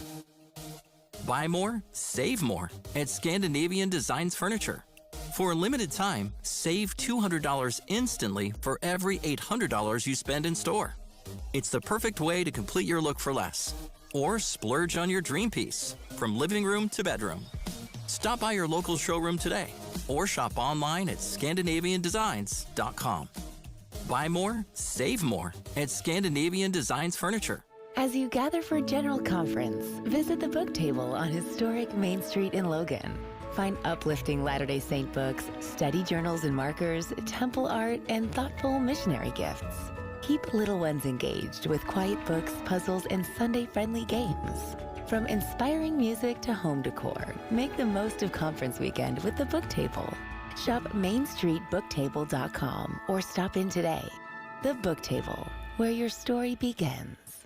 You worked hard for your 401k, but if you've left your job, your money might be sitting in the wrong hands. I'm Jeff Jr. with Trajan Wealth, and it's very possible that the 401k that you have had for years has hidden fees and limited investment choices. But if you're no longer with the company, that 401k may be at the mercy of your former employer. All of these things could be costing you thousands. Rolling over your 401k into an IRA can provide better investment options that align with your long-term goals. At Trajan Wealth, we're fiduciary advisors that are held to a higher standard with no hidden agenda and no hidden fees. Don't let your retirement dollars sit in an old plan, and don't roll it over to your new plan without consulting Trajan Wealth first. Call Trajan today at 801-899-7600. That's 801-899-7600. Advisory services are offered through Trajan Wealth, LLC, an SEC-registered investment advisor. Traffic and weather together, brought to you by Mountain America. Turn everyday spending into an extraordinary escape. And here's Cormac Bone. Crews are working on cleaning up the crash on northbound I-15 just before the Pleasant Grove exit. They are in the final stages of cleanup, and delays are easing up. And delays due to the flex lane construction on eastbound Pioneer Crossing in Lehigh have eased up after the morning drive to work. Still seeing some light congestion back to 7800 West. Otherwise, your I-15 drive is problem-free in Salt Lake, Davis, and Weber counties. Cormac Bone in the KSL Traffic Center. We should get up to 83 degrees today, a little bit breezy. Tomorrow, more clouds move in, more wind, and a high of 80. Chance of rain tomorrow night, better chance on Saturday morning. Right now, it's 70 degrees. I'm Amanda Dixon from the KSL Common Spirit Health Studios. Listen online at KSLNewsRadio.com. We're Utah's news, traffic, and weather station. The all-new Inside Sources. Inside Sources. Your inside access to the people and policies shaping Utah's future. Here are Greg Skordas and Holly Richardson on KSL News Radio. Have you ever seen the Ice Castles, a popular attraction that's taken Midway by storm? Well, they're not returning for the 2025-2026 season, and this is a tragedy. That's not to say this is a goodbye, but it's a decision grounded in growth, and it's something. Our guest, who is the founder of this program, is going to join us, but I think I'm going to spend the next 10 minutes talking Brent Christensen out of canceling the Ice Castles for the next year. Brent, thank you for joining us this morning. Hi, Greg. Thanks for having me on. I appreciate it. So I love it. I love the event. What's going on? Yeah. Well, first of all, tell us people who haven't experienced that. Tell us what it is. Okay, so Ice Castles is it's an event we put on every winter. We basically grow these ice structures with caves and tunnels and slides. They've kind of taken, early on they took on the nickname Ice Castles, and so that's what we decided to call our company. But it's kind of a natural. If you're going in an ice castle, it kind of feels like a natural, like you're inside of a frozen cave or waterfall or something. You have a lot of cascading ice, but on top of that, you have lights and slides and things like that. And you have hot chocolate. So. And you have artists and individuals that help you put these together because they really are art, Brent. I've seen them. They're beautiful. Yeah. Well, thank you. I appreciate that. I will be the first to say that Mother Nature is the artist because we do a lot of work and we do a lot of planning and designing, but the true beauty, happens at night when the water is running. So, we have a team of each site will have a team of about 20 builders working starting typically end of October, setting up, and then whenever it gets cold, we start freeing water. So what's happened that's caused you to suspend it for a year? So we've had a rough couple of years there in Midway. and a lot of it has to do. Our standards are pretty high from what we expect to present to the public. And the last couple of years, first of all, it's been a short season. Midway was very short this last year. It's 13 days, I think. And from a dollars and cents point of view, that's tough. We can't. It's tough to do that, and we have other sites that did well, so we're okay. But so that's the first thing. Second part is we've kind of, in my opinion, we've kind of taken it hasn't been as amazing as we'd want it to be. If you went to one of our other sites where it was really cold, they are pretty breathtaking. I mean, they're a lot higher and taller, and we could stay open longer and accommodate more people. So those are a couple of the factors that it's like we don't want to we don't want people to come up and say, oh, that wasn't really that. We don't ever want that. I mean, it happens. You get thousands of people. There's going to be a few. But we want the overwhelming majority of people that visit to come away just saying this was breathtaking, this was awesome, that kind of verbiage. And if we're struggling to grow that thing to where we can even get some tunnels, that's tough. So we've been working on some different methods, and it's kind of tricky to go into it because there's a lot that goes into it. But where we can be a little bit more weather resilient, get a little bit more length, even if it is a little warmer. And we want to get those kind of refined and come back next year with something that is, just more off the charts. That's what we're looking for, is people to come away and say, I have nothing to say other than that was just amazing. So that's the long and short of it. I'm going to say, and I think it's important because I've been kind of reading, comments and articles that come out and Facebook posts. We are coming back. My business partner and I, we live in Utah. My first ice castle that I ever built, the first ones I ever built were here in Utah. And it is our home. And we didn't make the decision lightly because I knew there would be, a lot of people come in from out of town. A lot of people plan family trips. And so knowing that, it wasn't an easy decision, but I think in the long run, it's for sure the best thing we can do. Yeah. When you say, and we've only got about a minute left here. When you say our season is down to 13 days, what's a season? Is that like when the temperature is below a certain? That's from the time that we can open our gates to the public and the time that we have to close for cosmetic and safety reasons. If it just gets to where it's dripping and the floor is right, it's just an unpleasant experience. So we normally like to have 4 or 5, 6 weeks would be amazing, but 13 days is pretty short.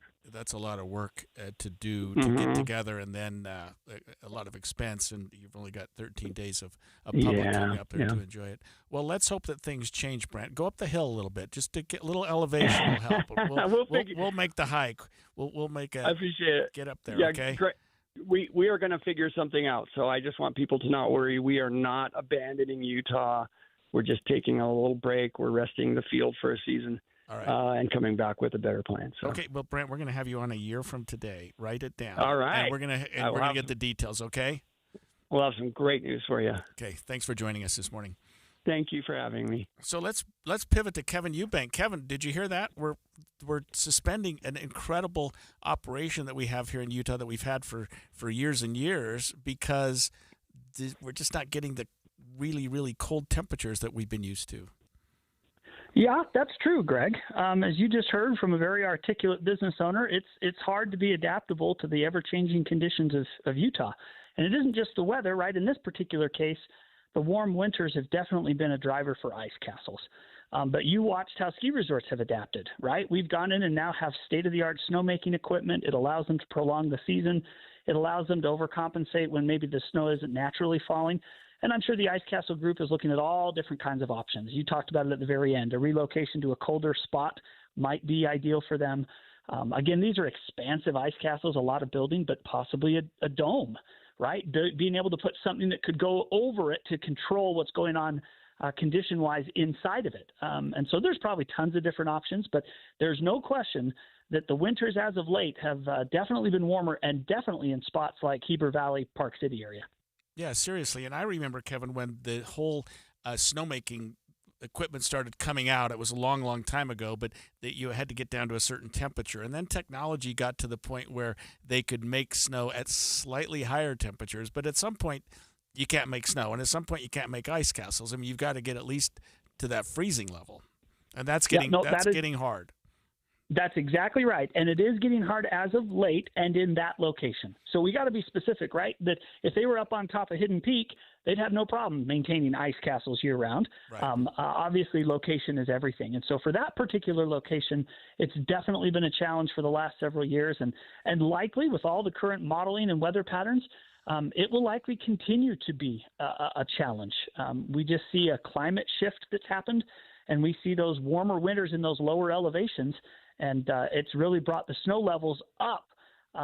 Even at 500 feet makes a huge difference from our benches to our, mountain valley locations. 500 to 1,000 feet can mean the difference of, like you just said, freezing or not freezing temperatures. And we've got an Olympics coming, but it's not next year, and it's not for several years. And as things are progressing, Kevin, I personally am a little bit concerned that we'll have. You never know what the snowpack's going to be like, and it seems to be in a position where it's not necessarily getting better. I mean, but we're going to have the Olympics. We're going to pull it off. It's going to be great, but we should have reason for concern with that too, shouldn't we? No, Greg, because you can't control it, and I can't control it. That's true. So there's no reason to go out to 2034 and start stressing out about whether or not we're going to have snow and all these other kinds of things. We have the equipment. We have the operational ability. We have the know-how. We can absolutely pull off the games even in a rough snow year or a dry year. So, no, I don't worry about that kind of stuff, but I do understand your worry. The greater climate shift that's happening, the greater warming that's happening, it's definitely having an impact. And not just in recreation, in everything, as we just saw from a small business owner. It's everything from tourism to, everything we do here. We're going to have to pivot. And hopefully we can pivot in the right direction that makes sense and capitalize on what we've been given, maybe not necessarily on what we've always had. Yeah. Well, thanks for joining us. And Kevin, I had a girlfriend once with a particularly cold heart, and I'm going to get her in touch with Brent Christensen and see if we can help him out with these ice castles. Thanks for joining us. You bet. See you later. When we come back, we're going to chat with KSL Movie Show's Andy Farnsworth about the meaning behind movie ratings and what parents need to know. That's coming up next, streaming live at kslnewsradio.com and on the app for KSL News Radio, sponsored by At Your Service Pros. If you're ready to buy a home or sell a home and you're worried about the current real estate market because of what you've heard from some of your friends or family, well, we're here to tell you that you really shouldn't be worried, because now is a great time to buy and sell with our friends at the Stern Team, powered by Almada Real Estate. And here's why. Buyers have more options due to increased inventory, which gives them the power to negotiate for repairs, interest rate buy-downs, and closing cost assistance. While at the same time, sellers are still getting top dollar for their homes, with home values that are higher today than ever before.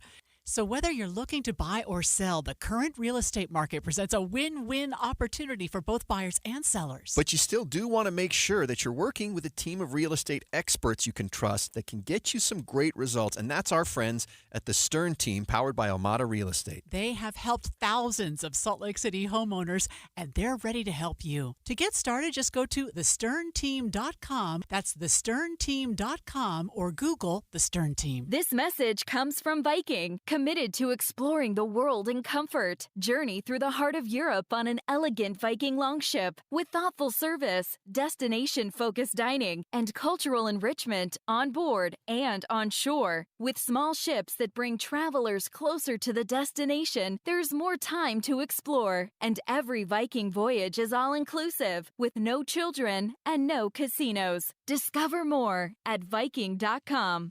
Ryan Reynolds here from Mint Mobile. I don't know if you knew this, but anyone can get the same premium wireless for $15 a month plan that I've been enjoying. It's not just for celebrities. So do like I did and have one of your assistants switch you to Mint Mobile today. Visit mintmobile.com/radio. Upfront payment of $45 for 3-month plan, equivalent to $15 per month required. Intro rate first 3 months only, then full price plan options available. Taxes and fees extra. See full terms at mintmobile.com. The changing temps and colorful leaves means fall's in the air. Take a mental break, becoming one with your thoughts and nature, starting in Cedar City. Lighten your heart and clear your mind with a short drive to enjoy not one, but 4 scenic highways, connecting you to nothing but an open canvas of color. Vibrant shades of red rocks, amber leaves, clear blue skies, and endless shades of emerald green and cedar breaks in Dixie National Forest. Cedar City is nature's backdrop, where the forest actually does meet the trees. The journey isn't about getting there, it's about being there. Being on a hike, mountain biking, or OHVing, with eyes and jaws wide open to scenic views. Cedar City also harvests the best events. Charming organic farmers markets, promising the best pumpkin patches and hay mazes in the West. Plus the Sheep Parade down Main, October 25th. For the fall color reports, activities, eateries, and more, log on to visitcedarcity.com. That's visitcedarcity.com. Confidence is knowing you're ready to handle whatever comes your way. That's what it feels like to take on your workday with Cintas. They make sure your AEDs are up to date, your fire extinguishers are tested and inspected, your floor mats are cleaned and delivered, and your workwear looks good, feels good, and is freshly laundered with the Cintas Apparel Plus program. So are you ready to take on today? Visit Cintas.com and get ready for the workday. You're still glowing, flirting, grooving. You've still got it. But your immune system weakens as you age, making it harder to fight flu, pneumococcal pneumonia, RSV, and COVID-19. Vaccines are a key part of any health routine and help strengthen your immune response. Ask your doctor or pharmacist which vaccines you need. Schedule in minutes at vaxassist.com. Sponsored by Pfizer. Inside Sources. I get so lonely that I get Andy Farnsworth in studio and we just start chatting, and I ran out of time here. We got to get back on the program, but and we do like to keep things PG on the show here. So we all know what movie ratings look like. At least I thought I did. I looked them up this morning, and they changed a little bit. So we have KSL Movie Show Andy Farnsworth in studio to answer some questions, and you are going to be putting on a program for a conference special. Yeah. So. We're going to air it on Saturday afternoon at 4, right after the afternoon session. And it's funny, Greg, just a little aside. I haven't put in this much.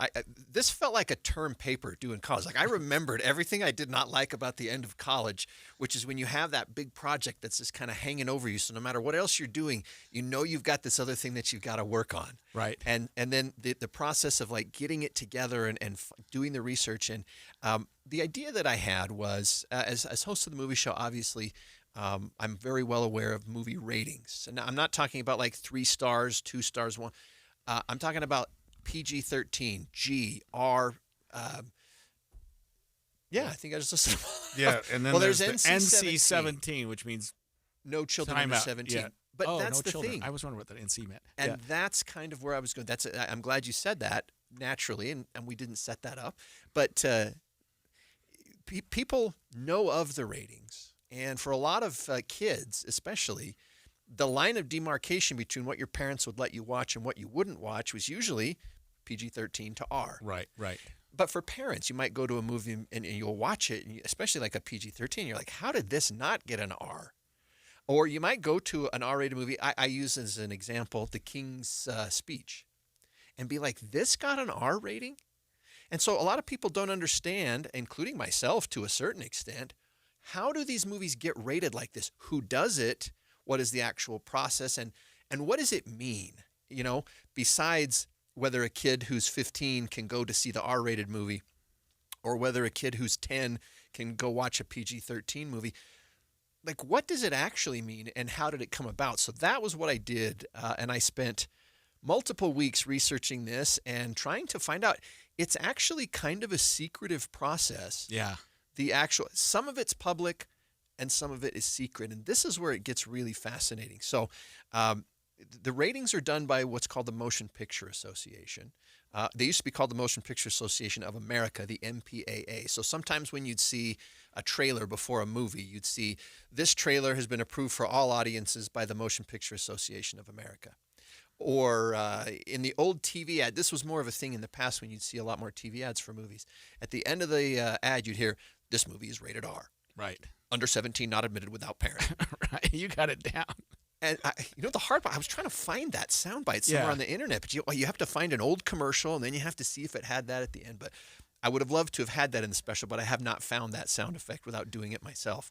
So what I remember reading once, and I might be wrong, is that these ratings, some producers really want to have a specific rating. Like it helps them. And maybe I'm wrong here, but like you have a movie, but you're kind of hoping for that R just because you got a little more appeal, you got a little more violence, or you don't want the R because you want families to come. You know what I mean? Like that's exactly it, and that's what we talk about towards the end. So what I do is I kind of go through each of the ratings. What is the actual criteria that the MPAA uses? And actually, it's the MPAA is all the studios banded together, and then what they created was they call it CARA, the Classification and Ratings Administration. They're supposedly independent.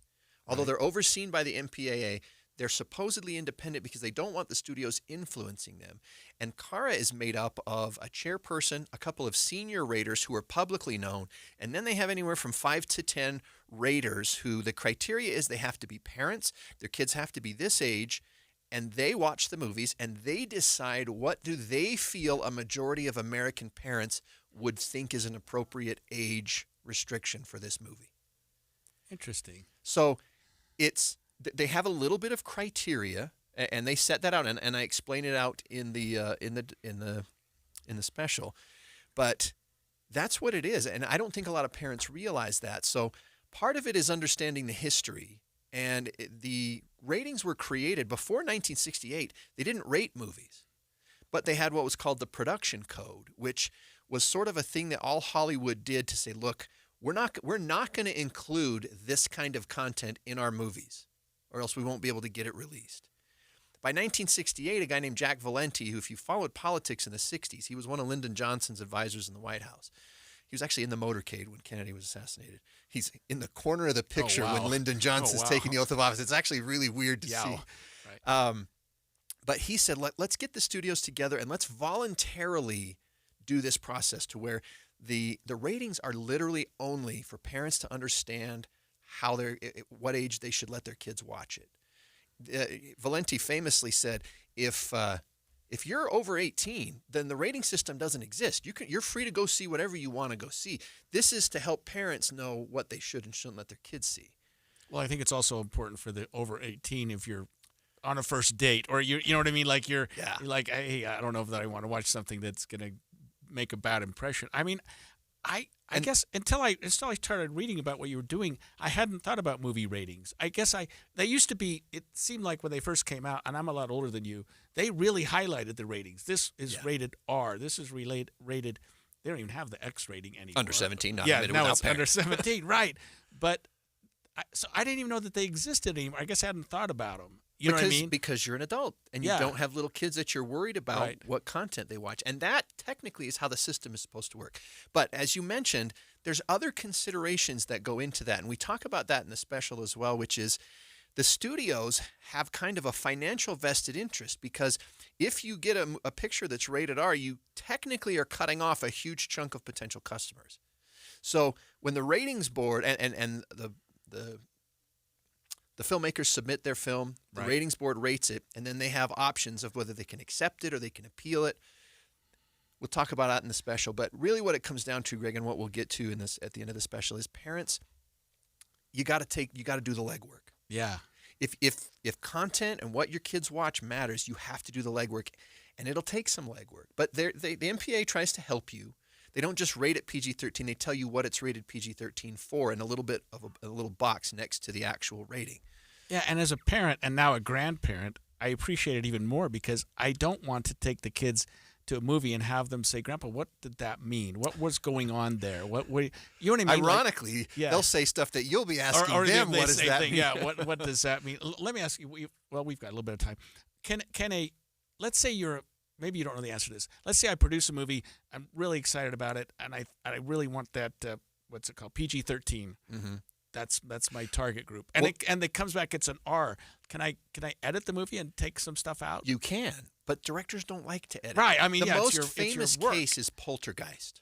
Poltergeist received a unanimous R rating twice by the board. They completely different groups gave it an R. The MGM was really struggling financially at the time. Valenti begged the appeals board to change it to PG because we didn't have PG-13 in 1982. Right. And Spielberg convinced them to switch it from R down to PG because his argument was, it doesn't actually happen. It all happens in the kid's mind. So there's a whole generation of kids who are scarred from seeing Poltergeist. Yeah, right. Because Steven Spielberg successfully argued it down from an R to a So PG. we all got to watch that one and go, wait a minute. But they also knew that they needed another one, and then 2 years later, PG-13 came in after 1984. Yeah, I remember that too. So tell us what the name of the program is and when it's going to air. It's called Behind Movie Ratings, What Every Parent Should Know Before They Go to the Theater, and it will air on KSL News Radio right after the afternoon session on Saturday, so at 4 p.m. And you produced it. I produced it, I wrote it, I voiced it. I had help, actually, with Gustavo, but... yeah, it was a lot of work, but I hope that it helps parents, and I hope it's a little entertaining, too. I tried to find some fun little movie clips to mix in. If you did it, it's entertaining. Are we going to be with you tomorrow for the movie show? Yes. We've still got the movie show tomorrow, yes. Good. All right. Well, as the government shutdown continues into its second day, let's get some perspective from someone who's been following politics for a long time. And the current battle between Republican and Democrats, are we missing the bigger picture? Jay Evenson with the Deseret News joins us next. KSL FM Midvale. KSL Salt Lake City. From the KSL Common Spirit Health Studios, this is KSL News Radio. Utah's news, traffic, and weather station. 11 o'clock at KSL News Radio. I'm Alexandria Bonilla. KSL's top story this hour is some developing news. Ogden police are investigating a bomb threat at Ben Lomond High School in Ogden. They say first responders are at the scene taking every precaution to ensure the safety of students. The school is still being cleared. All students are safe and accounted for, but they are asking people to stay away from the area in the meantime. We will bring you more information and updates when we get them. And some parents say they have big questions after their students came home with a booklet called Why I Love America on Constitution Day. State Board of Education Strategic Communication Director Ryan Bartlett says the flyer was sent to schools for use in classrooms. In the materials that we sent out this year, that book was just one of many that was suggested just as a recommendation that schools could look at. Some parents of students in the Canyon, Davis, and Alpine school districts have signed a petition asking for the booklet's removal. They say the booklet skips over the history of Indigenous people, slavery, women's suffrage, and civil rights. Our top national story this hour from ABC News. It's day 2 of the federal government shutdown. House Speaker Mike Johnson is blaming Senate Minority Leader Chuck Schumer. He said passionately as recently as March of this year on the same instrument, the same CR, that it would be reckless and irresponsible and dangerous to close down the federal government. Why did Chuck Schumer change his tune? Everybody knows that now. He's trying to avoid a challenge from his left flank in his next Senate re-election campaign. Hundreds of thousands of federal workers are now furloughed. Other essential workers still have to report to work, but will not get paid until the shutdown is over. Your money at this moment, the Dow is currently down 16 points, S&P 500 is down 4, NASDAQ is up 58 points. Coming up, it's going to be a sunny day. KSL weather's next. KSL News Time, 11:02. The sources where we get our news matters. When you listen to Utah's Morning News, we want you to feel the stories are important to you and trustworthy. This is Amanda Dixon. And I'm Andy Farnsworth. Join us weekday mornings on KSL News Radio. Alpine Home Medical, we bring wellness home. Hey folks, it's Jay Broadbent here with Alpine Home Medical, celebrating 28 years of keeping Utah and Idaho comfortable and at home. Back in '97, I started with a truck, a dream, and a lot more hair. Today, we've got 11 stores from Idaho Falls to St. George. From the moment you step into our clean, welcoming showrooms, you'll feel the Alpine difference. Our team will be there to listen and guide you to the best solutions for your needs. We believe that the right equipment can transform lives. We're honored to be a part of your healthcare journey and to help you live the life you deserve. Visit us online at alpinehomemedical.com. That's alpinehomemedical.com.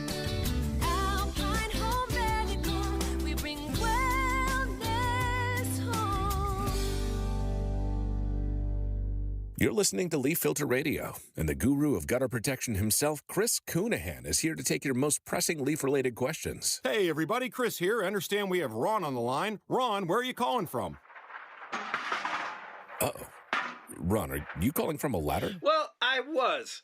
I wanted to ask Chris what I need to do to get my gutters ready to have Leaf Filter installed. Oh, Ron, you don't have to do anything. A Leaf Filter Trusted Pro will come out and clean out your gutters, realign and seal your gutters, and install Leaf Filter, America's #1 gutter protection system. So I didn't need to get on this ladder? Ron, Leaf Filter Trusted Pros are in your neighborhood and ready to help. Just visit leaffilter.com/deal to schedule your free gutter inspection and get up to 30% off. Thank goodness.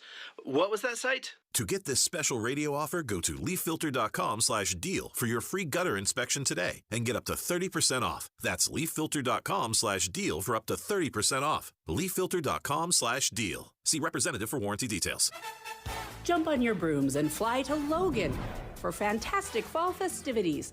It's finally cooling off and we're so glad.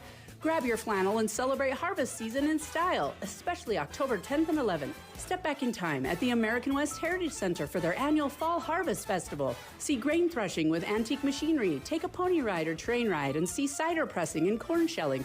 Or check out the Rock and Gem Show with minerals and rocks and fossils. Oh my! Catch a live performance of the hilarious Broadway hit The Addams Family. Watch it inside the 1923 Ellen Eccles Theater, which really is haunted.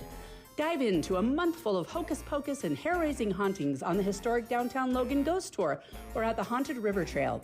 Traipse through 2 giant corn mazes, visit the North Logan Pumpkin Walk, or check out live theater and music performances and USU football games. Fall in love with fall in Logan. ExploreLogan.com/fall. ExploreLogan.com/fall. Traffic and weather together, brought to you by Mountain America. Turn everyday spending into an extraordinary escape. Here's Cormac Bone. Good news for drivers in Utah County. Delays have completely dissipated after the crash on northbound I-15 just before the Pleasant Grove exit. We are seeing some light delays on southbound I-15 in Kaysville just before you get into Farmington, but otherwise, traffic on I-15 both north and southbound from Ogden to Provo is in good health. Cormac Bone in the KSL Traffic Center. Today will be sunny with highs in the lower 80s. Tomorrow, we will get some clouds coming in. Right now, it's 73 degrees and fair. I'm Alexandria Bonilla from the KSL Common Spirit Health Studios. Listen online at kslnewsradio.com. We're Utah's news, traffic, and weather station. The all-new Inside Sources. Inside Sources. Your inside access to the people and policies shaping Utah's future. Here are Greg Skordas and Holly Richardson on KSL News Radio. We're well into day 2 of the government shutdown, and both sides of the aisle are saying, well, what's coming up next? We got some valuable insights from Utah Congressman Blake Moore earlier in the show. He told us what needs to happen before the shutdown ends. What needs to happen is we need 5 or 6 more Democrats in the Senate to just realize, okay, this has gone on long enough. Senator Schumer has gotten his kind of moment to get back that he lost in March because, you know, his base and his party thinks he caved, and like give him that opportunity to message that. But let's get some of the reasonable Democrat senators to come on board. We already got 3 so far, and that's 2 more than we had last week. So yeah, they need 60 in the Senate to pass this continuing resolution. There are 53 Republicans, meaning they need 7 Democrats. Moore said people are worried about the Democrat compromise, meaning lost health care. They can rest assured knowing that that's not the case. I asked him, I pinned him down saying, aren't millions of people going to lose health care? And this is how he responded. That's the irony that we're talking about here. The subsidies aren't going away. they're just going back to what normal Obamacare, ACA, Affordable Care Act subsidies were, and the enhanced version that they enhanced during COVID is all that's going away. That's the misnomer with this entire debate. And we are joined in studio this morning by opinion editor of the Deseret News, Jay Evenson, who joins us fairly regularly to maybe share some thoughts on this. Jay, you had an interesting perspective on this, which I hadn't thought about. But we're looking at the clock, 1 day, 13 hours, 7 minutes into the government shutdown. They're not even meeting until Friday at the earliest. Yeah. But there's a lot going on here. Yeah, I want to read you something. We may soon learn that we don't need as much government as some people think we do. But we eventually will learn that we need one that pays its bills and quits running up debt like a college kid with a credit card. Who do you think wrote that? That sounds like Ronald Reagan, maybe. I wrote that exactly 30 years ago, 1995, when we were facing another government shutdown. Brilliant. Yes. You're spot on. So, and people will say, well, it's 30 years later, we haven't reached that point yet, but that doesn't mean it's not coming. We just passed a $37 trillion national debt mark, and I checked this morning, and we're racing ahead toward $38 trillion. To me, that's the real story here that nobody's talking about. The Democrats are calculating and hoping that this health care issue will put people on their side.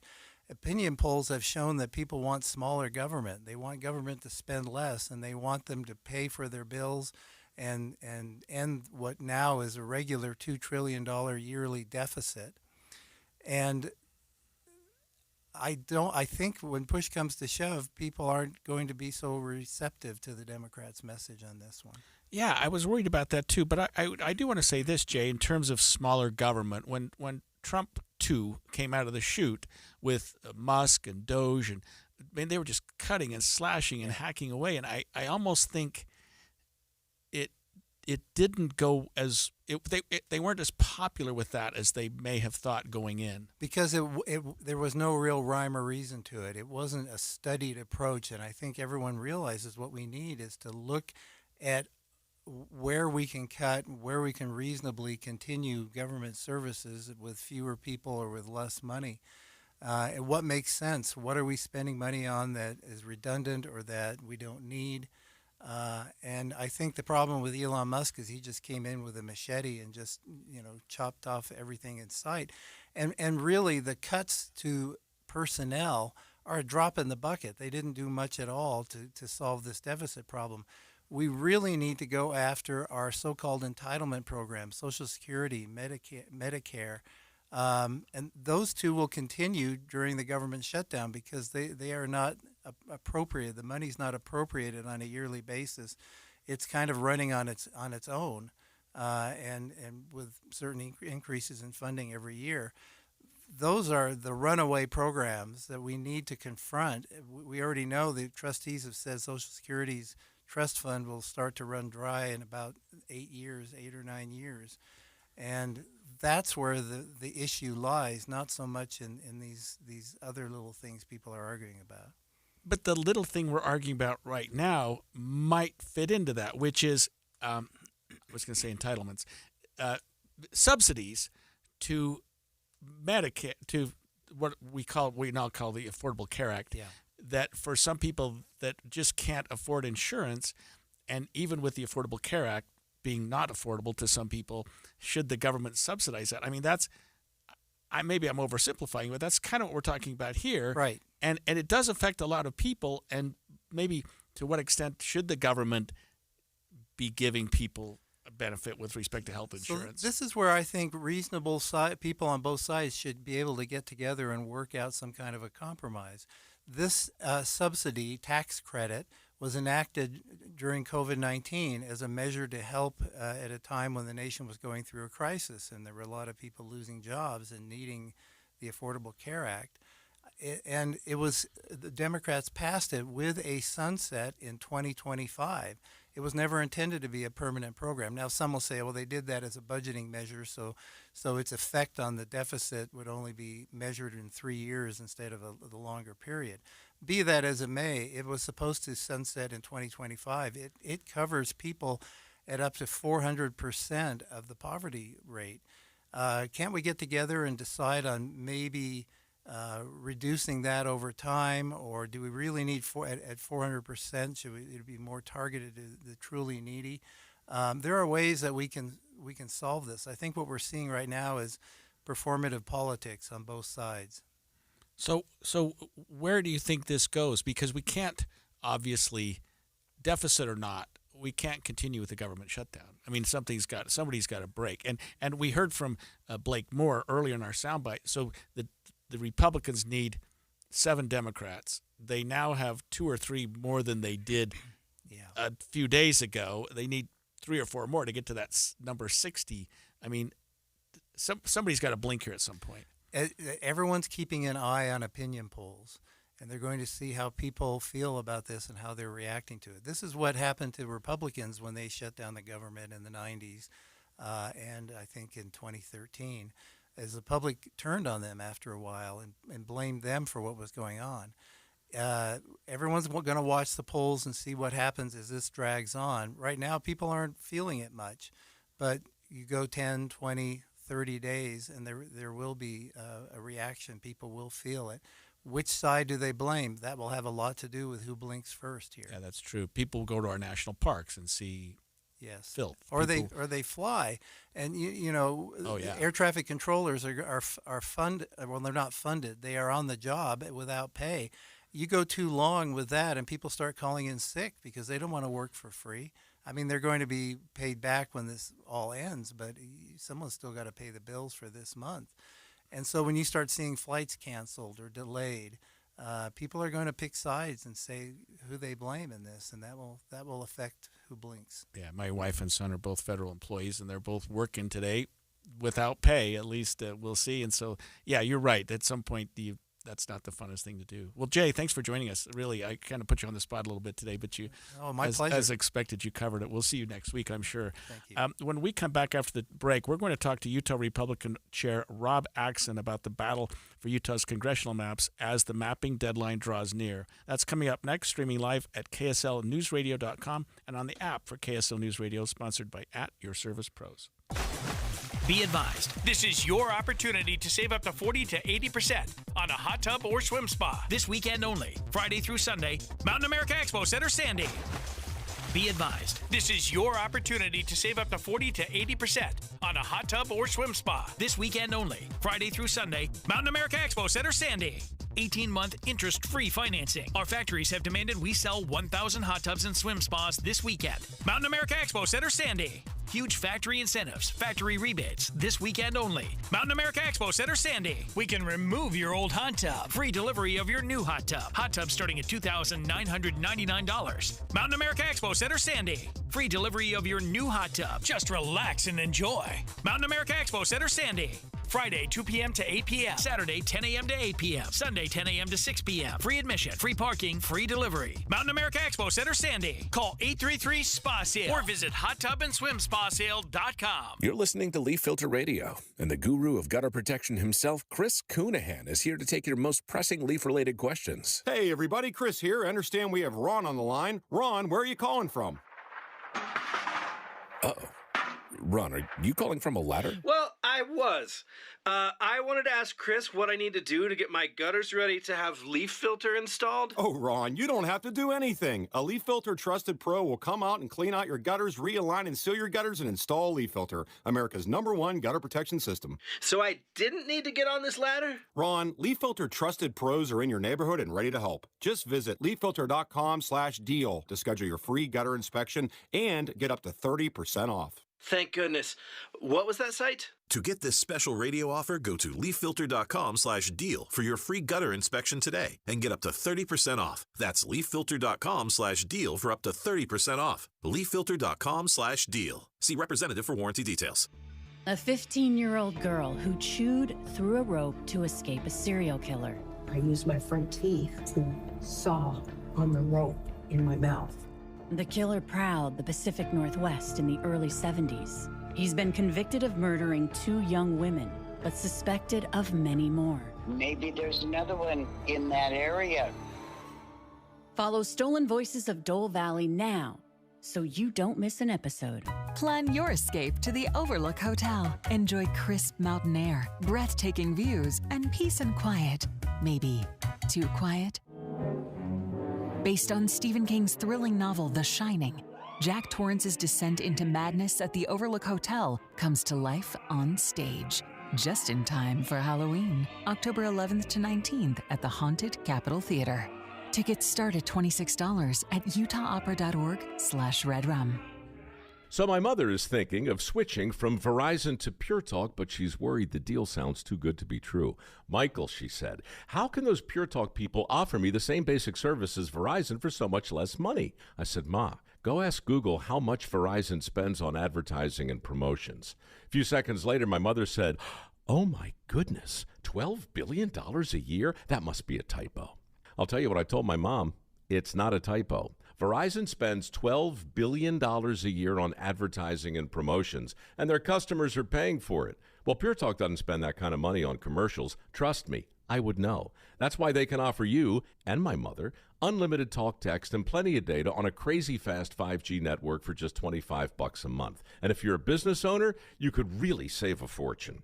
Dial pound 250, say the words Mike Rowe, and you'll get an additional 50% off your first month. That's pound 250 Mike Rowe. Pure Talk. Everything you need and nothing you don't. Any Hour Services free furnace sale is going on right now. If you haven't scheduled your free estimate yet, what are you waiting for? Call Any Hour Services today or schedule online at anyhourservices.com. Hi, it's Tori DeVito. In every family, small conversations can make a big impact. I grew up on tour with my parents. Kind of different, but we bonded over music just like other families do over sports, camping, or other interests. And we talked. Little everyday conversations from silly to serious that built a foundation over time. Honest conversations, like when my dad shared his experiences as an alcoholic. Your honesty about that part of your life gave me a sense of integrity that I wanted to uphold in my own life. And I was so grateful that you and Mom had become these sober, stable people who were always there for me. I wanted you to know, from someone who's been in recovery more than 30 years now, that hard work is what creates success, not alcohol or other drugs, whether it's music or anything else. I said it a lot, and I'm glad you took it to heart. Talk, they hear you. For more information about talking with your kids about underage use of alcohol and other drugs, visit underagedrinking.samhsa.gov. The new Inside Sources. And the clock is ticking on Utah's congressional map discussion. In 3 days, the period for public comment ends. In 4 days, the legislature will vote on a map to send to the judge. Utah Democratic Party Chair Brian King shared some pretty strong words about an email sent by the Republican Party endorsing one of their maps, that was map C, and encouraging people to go out and comment on the map positively. That was the thing that bugged me about what the Republicans put out yesterday is they want to see the game rigged to the greatest extent possible that helps them. I want to look at the people of the state of Utah and say, let's do what you said you wanted to do back in 2018 when you said we want to have fair, balanced maps. Let's just how about this? Let's give Utahns what they asked for. Yeah, and it's interesting because people have presented some maps. I guess I was thinking of it mathematically. If you're the Republicans and you've submitted 5 maps and you're asking for public comment, that's going to be divided 5 ways. The Democrats submit 1 map. So, I'm just doing the math here. Let's say that 80% of the people like the Republican maps, but they divide it 5 ways. That means everybody gets 16%. I'm just being painful here. The Democrat map gets 20%. That would seem to be the more popular map when, in fact, maybe it's not. And I've confused things, and luckily I have Utah Republican Chair Rob Axson with us. So, Rob, thanks for joining us this morning. Yeah, absolutely. Always good to be with you. Tell our listeners, Rob, where you think we are in the process right now. We're still in the public comment period. The Republicans have put forth 5 maps that seem to do, at least from what we're hearing, what the judge required in terms of the parameters of Prop 4. Can you tell us what your perspective is on that? Yeah, absolutely. First and foremost, I disagree with the decision of the judge here. I do not think that moving to the courts making decisions on this or even the independent commission makes sense. Our Constitution here in the state is pretty clear that the role and authority of redistricting is that of the legislature. So I just have to say that at the forefront. But, I commend the legislature for trying to comply and doing what they're being forced to do through the courts. And they have a court order, and they're going about doing it in compliance with that. And they've done a very good job these last couple of weeks of doing it on a truncated time schedule. Should the Republicans have sort of endorsed one of the maps over the rest, or was there a reason behind that? Or did I explain it? I don't know if you heard my explanation for it. I didn't hear your explanation before I called in, but I will tell you, I think you're referring to the Utah Republican Party encouraging comments. And first and foremost, yes, absolutely. We are a constituency. The Utah Republican Party represents about 1 million Utahns. And we have a role to play of leaning into this process. I will tell you that in deference to this legislative process and in compliance with the restrictions that they've been put on, we have gone above and beyond to not reach out to the legislature themselves, up to and including. I haven't spoken to a single one of the legislators that are on this redistricting committee about this. And in fact, even when I've seen them, it's just been cordial, like, hey, how are you doing? And then go about my way, because I don't want to put them in a difficult spot since they have to comply with the courts. But the idea that the Utah Republican Party, or that any Utahn or any group for that matter, whether they agree with me or not, has to be silent or quiet is one that I just absolutely reject. Does your disagreement, Rob, with what the judge did, is it fundamental in the respect that the citizen initiative was sort of void, invalid at the outset, in that it usurped what you've described, I should say, as the legislative power, from the Constitution? That's a terribly worded question. No, but I get what you're asking, and that's where I stand. Yes, I happen to be a Republican, and others happen to be Democrats or other labels.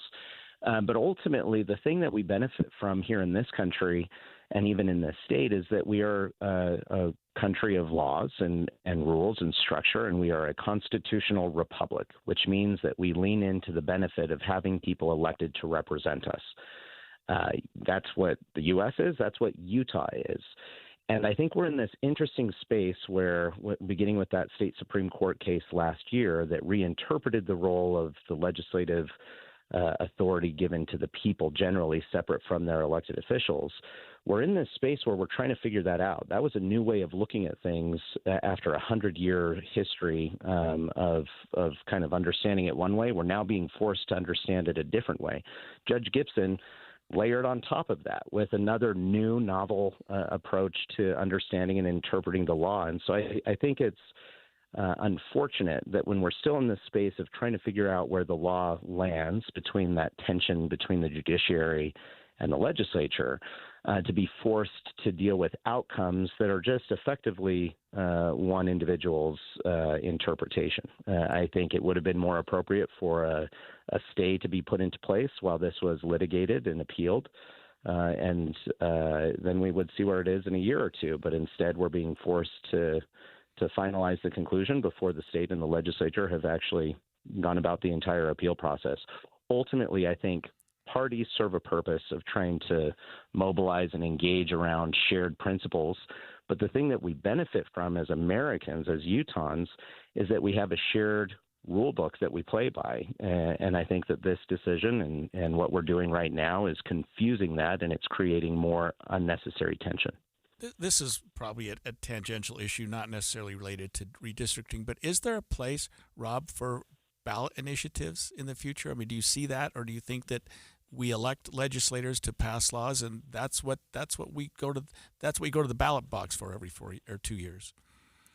I think we absolutely need to lean into the power of the ballot box. I know people talk about term limits, for example. Well, we have an opportunity to fire people every 2 years or 4 years or 6 years in this country on the state and federal and local levels. We need to engage in that more. So, yes, I do think there's a role for initiatives, but I'm one that thinks that where we were for 100 years made sense, that the people get an opportunity to speak and it can inform and direct the legislature, but ultimately the legislature was elected by voters and their constituents to represent them. And I think it's to our long-term dissatisfaction and to our long-term detriment as Utahns, regardless of political party, if we start moving too far away from the principles of a republic and into this idea of direct democracy. I don't think that this will play well. Look at this underlying case where, as you know, it was on the ballot in 2018. And there was $2.8 million spent to promote this ballot initiative, and there was $0 spent in opposition to it. And yet it still was decided by, I believe it was 0.62% separation in the vote. So by no means was this a strong mandate. You had $2.8 million motivating or potentially confusing or encouraging people one direction, and it still was a razor-thin issue. So there's by no means a mandate here. So now the idea that our elected representatives can't engage on this issue and just have to capitulate to the whims of a judge's interpretation here, I think is wrong. Rob, we've got about a minute left, but we had Todd Weiler on earlier this morning, and he's not on the subcommittee that is going to propose or did the public hearings last week, but he did feel like the 5 maps that were proposed that came out of that committee all met within the parameters of Prop 4 anyway, so that if the judge ends up picking one or the legislature recommends one, which I guess is what's really going to happen, that we shouldn't have a problem nonetheless. Do you agree with that? No, I think he's exactly right. I don't think we should be in this process, but we are.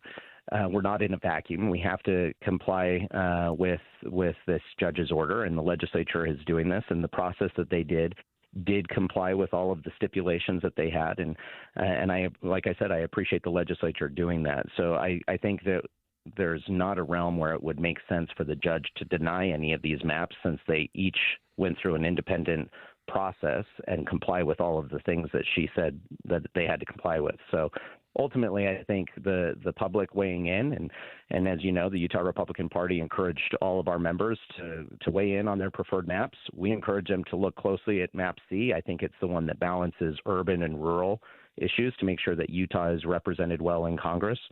And the legislature will ultimately be able to pick from one of them. Thanks, Rob. That was Rob Axson, Utah Republican Party Chair, who's always available to us, and I think explained that very, very well. The world could be a scary place, and there is so much grief, especially in the news. We'll be joined by Midday's Maria Chaleos, who's going to tell us about her special airing between session of General Conference this weekend, focused on how to deal with grief. Stay with us on KSL News Radio, and remember, you can stream us on the KSL News Radio app, sponsored by At Your Service Pros. 11:30 at KSL News Radio. I'm Heather Kelly. KSL's top local story this hour: a busy bridge that takes people over the railroad tracks in Provo is about to be rebuilt, and it's going to cause significant traffic delays in the process.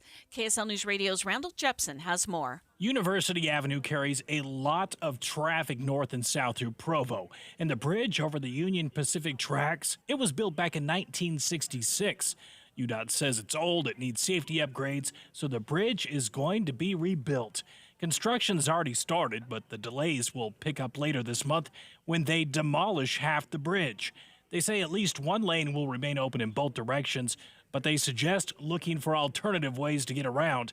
Now, when it's finished in fall 2027, the new bridge will have larger sidewalks, dedicated bike lanes, and should have a lifespan of 75 years. Randall Jepson, KSL News Radio. Our top national story this hour from ABC News. At least 3 people were killed and another 3 injured after a man rammed his car into a crowd outside a UK synagogue and then started stabbing. Based on what we know, counter-terrorism policing has declared this as a terrorist incident. Manchester officials say the suspect was shot and killed by police. Your money at this moment: the Dow has lost 22 points, the Nasdaq is up almost 70, and the S&P 500 is staying pretty neutral. Coming up, wet and cool. KSL weather is next. KSL News Time, 11:32.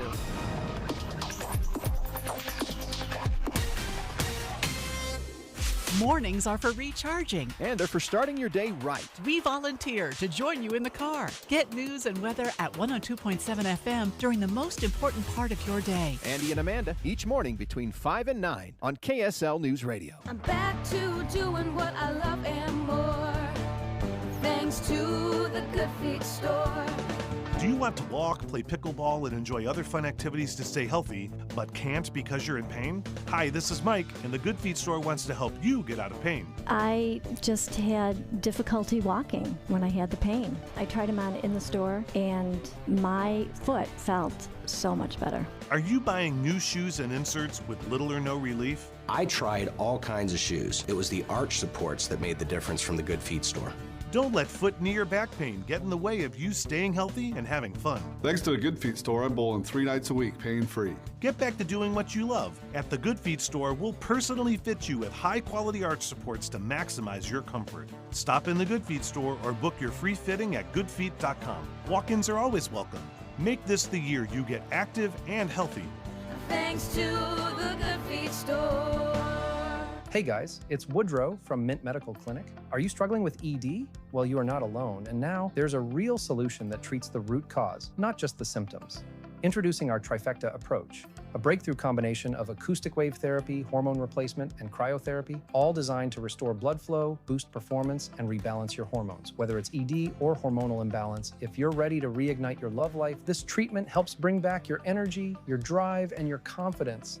And right now, when you call, you'll receive a free consultation, a blood flow ultrasound, and an intimacy gift. That's a $650 value, absolutely free. And here's the bonus. The next 20 callers will also receive a 5-night stay at a luxury resort in Hawaii just for taking the first step. But you must call now. With 2 convenient locations in Layton and Sandy, help is closer than you think. Call 801-804-8000 now. That's 801-804-8000. Mint Medical Clinic. We'll get you back to mint condition. Do you have 3 ex-wives and your current trophy wife wants a life insurance policy 3 times the size of the policies you had to purchase for your previous mistakes? If so, you need to call Big Lou at Term Provider, 800-859-3220. Big Lou is intimately familiar with your problems, and if you're 50 to 60 years old and in reasonably good health, a $1 million policy should only cost about $100 to $200 per month. Big Lou may have a solution for your previous policies as well. You may even save enough money to lighten the load on your new $1 million policy. Remember, call Big Lou. He's like you, except he's only on number 2. Call Term Provider at 800-859-3220. That's 800-859-3220 for $1 million in term life insurance that you can live with. Call Big Lou at 800-859-3220. 800-859-3220. Traffic and weather together brought to you by Mountain America. Turn everyday spending into an extraordinary escape. Here's Cormac Bone. Seeing the normal delays in Lehigh on eastbound Pioneer Crossing as you approach the I-15 junction due to the ongoing flex lane construction. But all your major and minor freeways across the Salt Lake Valley are running up to speed with no accidents or problems. Same story on I-15 from Ogden to Provo, both north and southbound. Problem-free. Cormac Bone in the KSL Traffic Center. Our high today of 83 gives way to rain tomorrow night through Saturday with a high of only 56 degrees. Then the sun returns on Sunday. Right now at 73 degrees and sunny, I'm Heather Kelly from the KSL Common Spirit Health Studios. Listen online at kslnewsradio.com. We're Utah's news, traffic, and weather station. The all-new Inside Sources. Your inside access to the people and policies shaping Utah's future. Here are Greg Skordas and Holly Richardson on KSL News Radio. It's a subject we don't often talk about, and it's something a lot of us sort of keep to ourselves, and that's grieving, the idea of grief. Members of the Church of Jesus Christ of Latter-day Saints, of course, are grieving the loss of President Russell M. Nilsen. They're also grieving those killed in this murder that occurred this weekend in Grand Blanc, Michigan, at a church service for the Church of Jesus Christ of Latter-day Saints. So with that in mind, KSL News Radio Maria Chaleos joins me now in studio. I'm glad to have somebody with me in studio. It's been a little lonely today. A couple people have come in. I'm glad to be here. To talk about your special that you're about grief that you're airing this weekend between sessions of General Conference. So tell us kind of what made you think about this besides the obvious, I guess, Maria? You know, grief is super complicated, and you're right, we don't talk about it a lot, and a lot of people are grieving right now, but people grieve all sorts of things. I mean, we think of grief as the death of someone. We're grieving the death of someone. But people grieve the death of their pets at home. They grieve when their children leave home and they're empty nesters. Some of us grieve that we're getting older. We've lost kind of that youth. So grief can be really complicated, and I think what I learned from talking to the experts is it's really complicated and it's very individual. So we wanted to really kind of get to the heart of, first of all, what is grief? So I spoke with Alan Powley. He's a clinical mental health counselor with Revere Health, and he spoke about really the struggle to define what grief actually is. It's kind of a unique phenomenon that really wears a lot of different masks, so to speak. It can come up in a lot of different situations and present itself in different ways. And typically when I'm screening it, I always love it when I have a patient in front of me and maybe a family member with them, where I can start asking questions. And really what I'm looking for are things that are just a little bit more outside the norm. Like maybe are they sleeping more often or less often? Are they a little bit more patient or less patient? Have they been eating more or less? Do they have more or less energy? And so it's anything that's kind of outside the norm of what is typical for that person, just because each person is so individualized, so unique in how they process challenges and even successes. When we talk about grief, often people think we're talking about grief over death or something like that, but it's much larger than that. We can grieve a lot of different things, can't we? Of course. In fact, I most often see grief as it relates to hitting, developmental milestones or changes in life. It could be, going from elementary school to junior high school, because you're grieving, that sense of innocence and being maybe the bigger fish in a little pond, or the freedom to do some things. And so most often, like I say, I see grief as we move through the different stages of life. It's interesting because I was thinking of the exact question that you asked, which is, you think about, I lost my parents 2 years ago, and there was a significant amount of grief. And, I can't even imagine what it'd be like to lose a child, but you have children that injured or have problems or go through their own personal issues. But I also, this is very selfish, but I sense a little bit of grief in my own life about my aging and things that I can't do anymore, and it is sort of selfish. I'm with you on that, by the way. But you kind of go, man, I used to race bikes. And I still ski a lot, but I can't do the things I used to do. And you kind of go through your own level of grief for a lot of things. Right. And he kind of spoke to the different ways that it shows up, and we all really exhibit grief differently. I know that when my dad died, I was just so concerned about my mom because she didn't cry. She didn't cry. I didn't see her cry. Maybe she cried when I wasn't looking. But you know what? We all show grief and experience our grief in different ways. And just because that person's not crying doesn't mean something's wrong. It just means that they are experiencing that grief in a different way. So we also talked to a doctor, and he spoke about the different stages of grief. And you've heard about some of these. There's anger and denial, and there's sadness. But the thing that I took away from my discussion with him is that I always thought they came in like one thing after another. First, you were sad. Then you were kind of in denial. And then you were resentful, all of those different things. But what he told me was that people experience grief so differently. They can come in different order. Some people are mad at the very get-go, right? And then some of those feelings, those emotions can come back at later times. So they don't really happen in any particular order, and everyone's unique. And I said, well, I've seen this person, and they seem to have been grieving for years. And he said, we cannot judge people. Everyone takes their time to process grief, and they do it in a different way. And you mentioned your parents, and I hearken to my parents. They both died within like 6 or 8 weeks of each other, and I was the executor of their estate. And so there was so much to do, Maria, I couldn't grieve. And my siblings did, and I appreciated that, but I had a funeral to get ready for. I had an estate to get ready for, and then it was almost the weirdest thing, but like 6 months later, I just lost it. It finally hit me. Right. You know what I mean? It was like I said, it's so thing. different for everyone, and yours was kind of that denial stage for quite some Sure time. it You was. just didn't have time to think about it. Exactly. I didn't have any. There was no way I was. And going then to be able to do probably something that you experienced, you drove by a certain place or you smelled a certain type of cooking or whatever it is, kind of brings that back, and then you experience kind of that rush of grief all over again. So this is airing during conference. Is there a way that faith or a person's faith can help them or help them? Oh, that's who we deal turn with to, grief? right? Yeah, right. Many of us turn to our faith. So we spoke with faith leaders. I did speak with my own faith leader, Father George Anikas. He's the Cathedral Dean of Holy Trinity Greek Orthodox Cathedral of Salt Lake City. And let's hear what he had to say. Grief, unfortunately, is a part of this world. However, as Orthodox Christians, we know that death is not the end, which is the most common source of grief.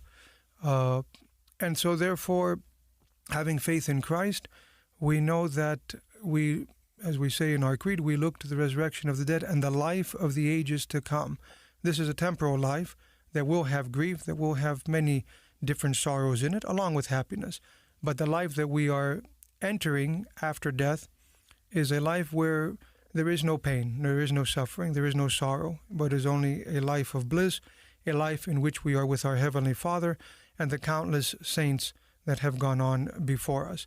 And so for those who are Christian in general, and specifically Orthodox Christians, yes, grief is a part of our life, but it does not control us. And we have mechanisms through the Church that we can help to alleviate the pain that naturally we would feel when we lose a loved one.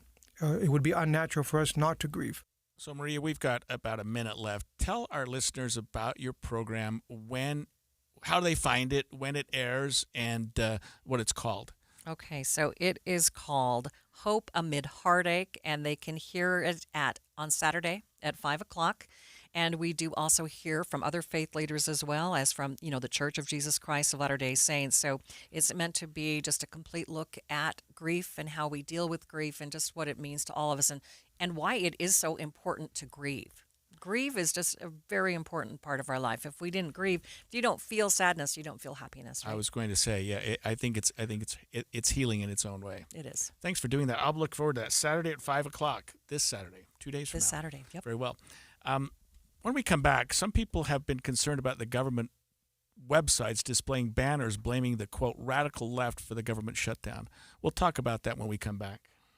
Temperatures might be cooling down, but fall camping's just warming up, and so is the country's largest used RV show. That's right, we're back in Utah just in time to outfit you for even more fall fun. October 9th through the 11th, we're packing the parking lot at the Shops at Southtown with a huge selection of used RVs to fit any budget. Shop travel trailers, fifth wheels, toy haulers, motorhomes, and more, all in one lot. We're talking RVs starting as low as $7,995. No payments until 2026 on approved credit. You'll also find new RVs at the show at used pricing, like all remaining new 2024s, and select 2025s marked down for fall discounts. Plus, get hooked up with specially priced hunting trailers just in time for hunting season. Get more details and find the best deals early at UtahUsedRVShow.com. All this plus free admission to the country's largest used RV show. 3 days only, October 9th through the 11th at the Shops at Southtown. Open daily at 11 a.m. Sponsored by Bish's RV. See you there.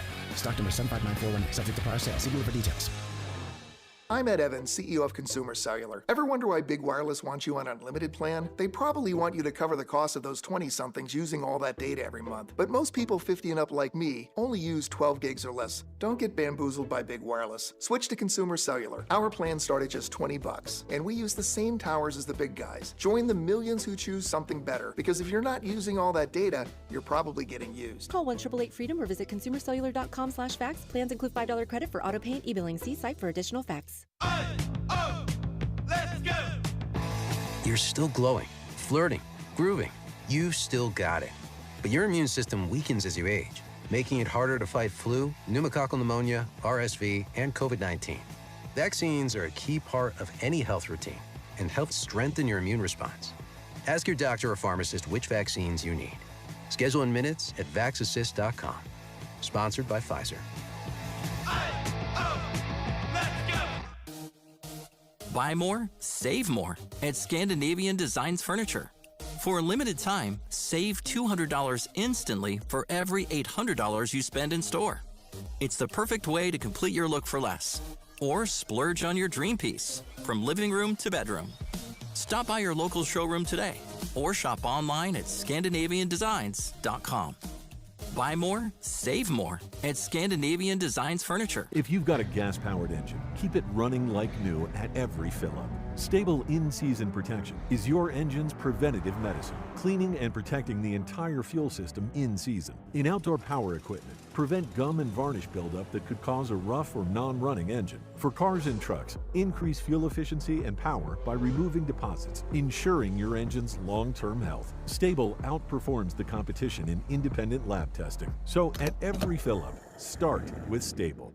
I'm Ed Evans, CEO of Consumer Cellular. Ever wonder why Big Wireless wants you on an unlimited plan? They probably want you to cover the cost of those 20-somethings using all that data every month. But most people 50 and up like me only use 12 gigs or less. Don't get bamboozled by Big Wireless. Switch to Consumer Cellular. Our plans start at just $20, and we use the same towers as the big guys. Join the millions who choose something better, because if you're not using all that data, you're probably getting used. Call 1-888-FREEDOM or visit consumercellular.com/facts. Plans include $5 credit for auto pay and e-billing. See site for additional facts.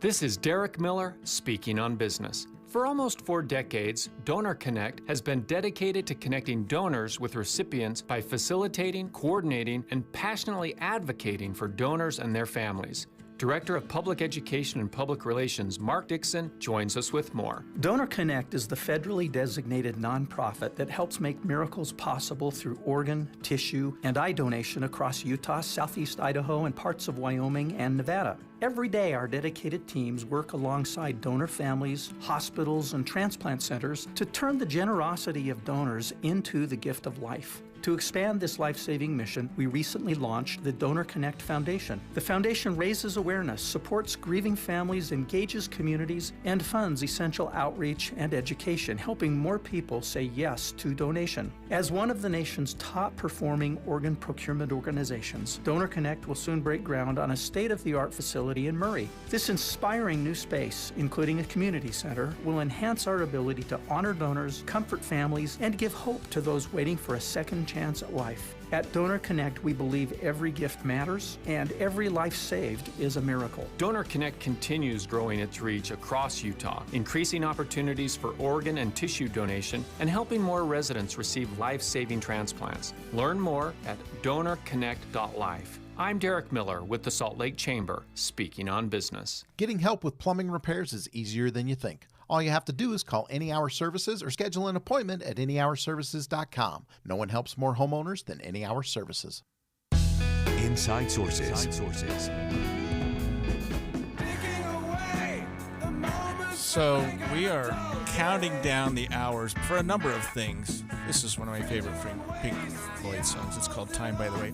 Government shutdown's been in place now for 1 day and 13 hours, and we are 3 or 4 days away from the countdown on the redistricting, the hearings that are coming up, and hopefully you've got some education today about both of those and how they're going. But this morning, I went on the website for the U.S. District Court for the District of Utah, the United States Attorney's Office, because I was trying to get some information about a case that I have been assigned to. I've been court appointed on a case.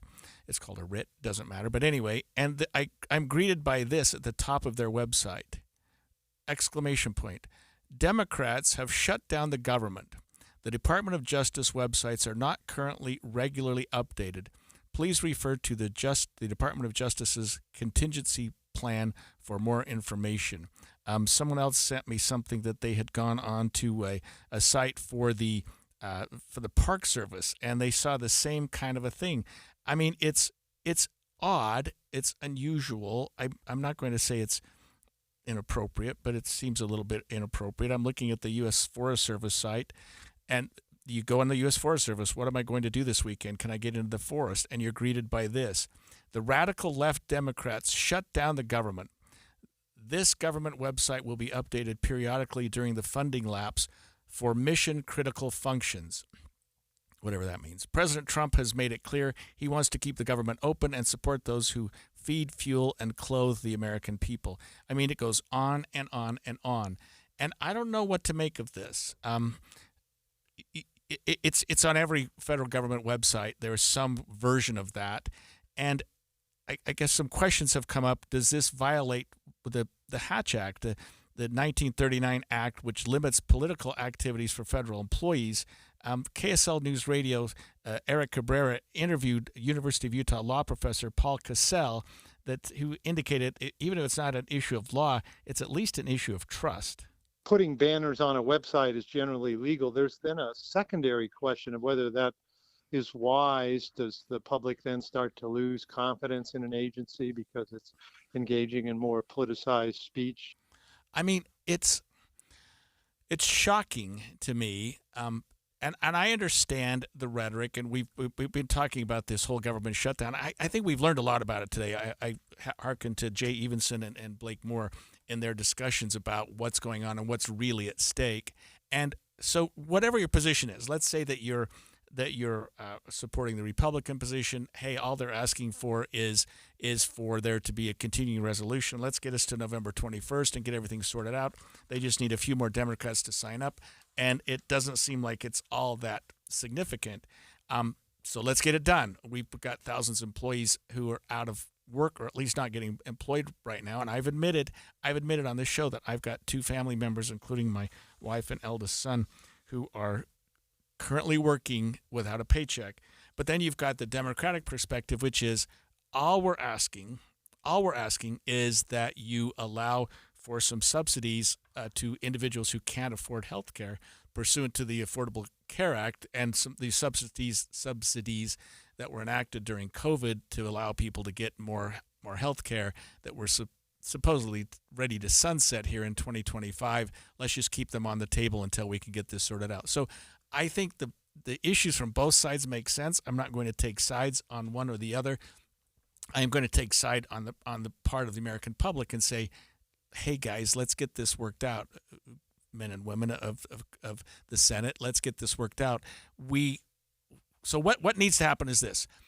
The House has passed it. They've moved on with this continuing resolution, and I'll talk about continuing resolutions in just a second.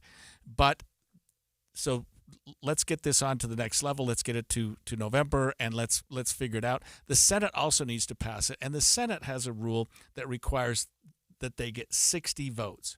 60 votes. So the Senate Republican makeup is 53, which means, of course, do the math, they need to get 7 Democrats on board, and they don't have that. They don't have 7 Democrats. And so they're looking at, well, can we get some more? What's it going to take? Blake Moore talked to us earlier about that, because what he said is, look, there's the Democrats have made their point, but here's what we need to do to get this worked out. What needs to happen is we need 5 or 6 more Democrats in the Senate to just realize, okay, this has gone on long enough. Senator Schumer has gotten his kind of moment to get back that he lost in March, because his base and his party thinks he caved, and give him that opportunity to message that. But let's get some of the reasonable Democrat senators to come on board. We already got 3 so far, and that's 2 more than we had last week. Yeah, and I also pushed him a little bit about, hey, wait a minute, aren't we just going to take health care away from millions of people that had been relying on, had been told by Republicans and Democrats that this is part of the Affordable Care Act? And he said, no, it's not quite as bad as you make it sound. That's the irony that we're talking about here. The subsidies aren't going away.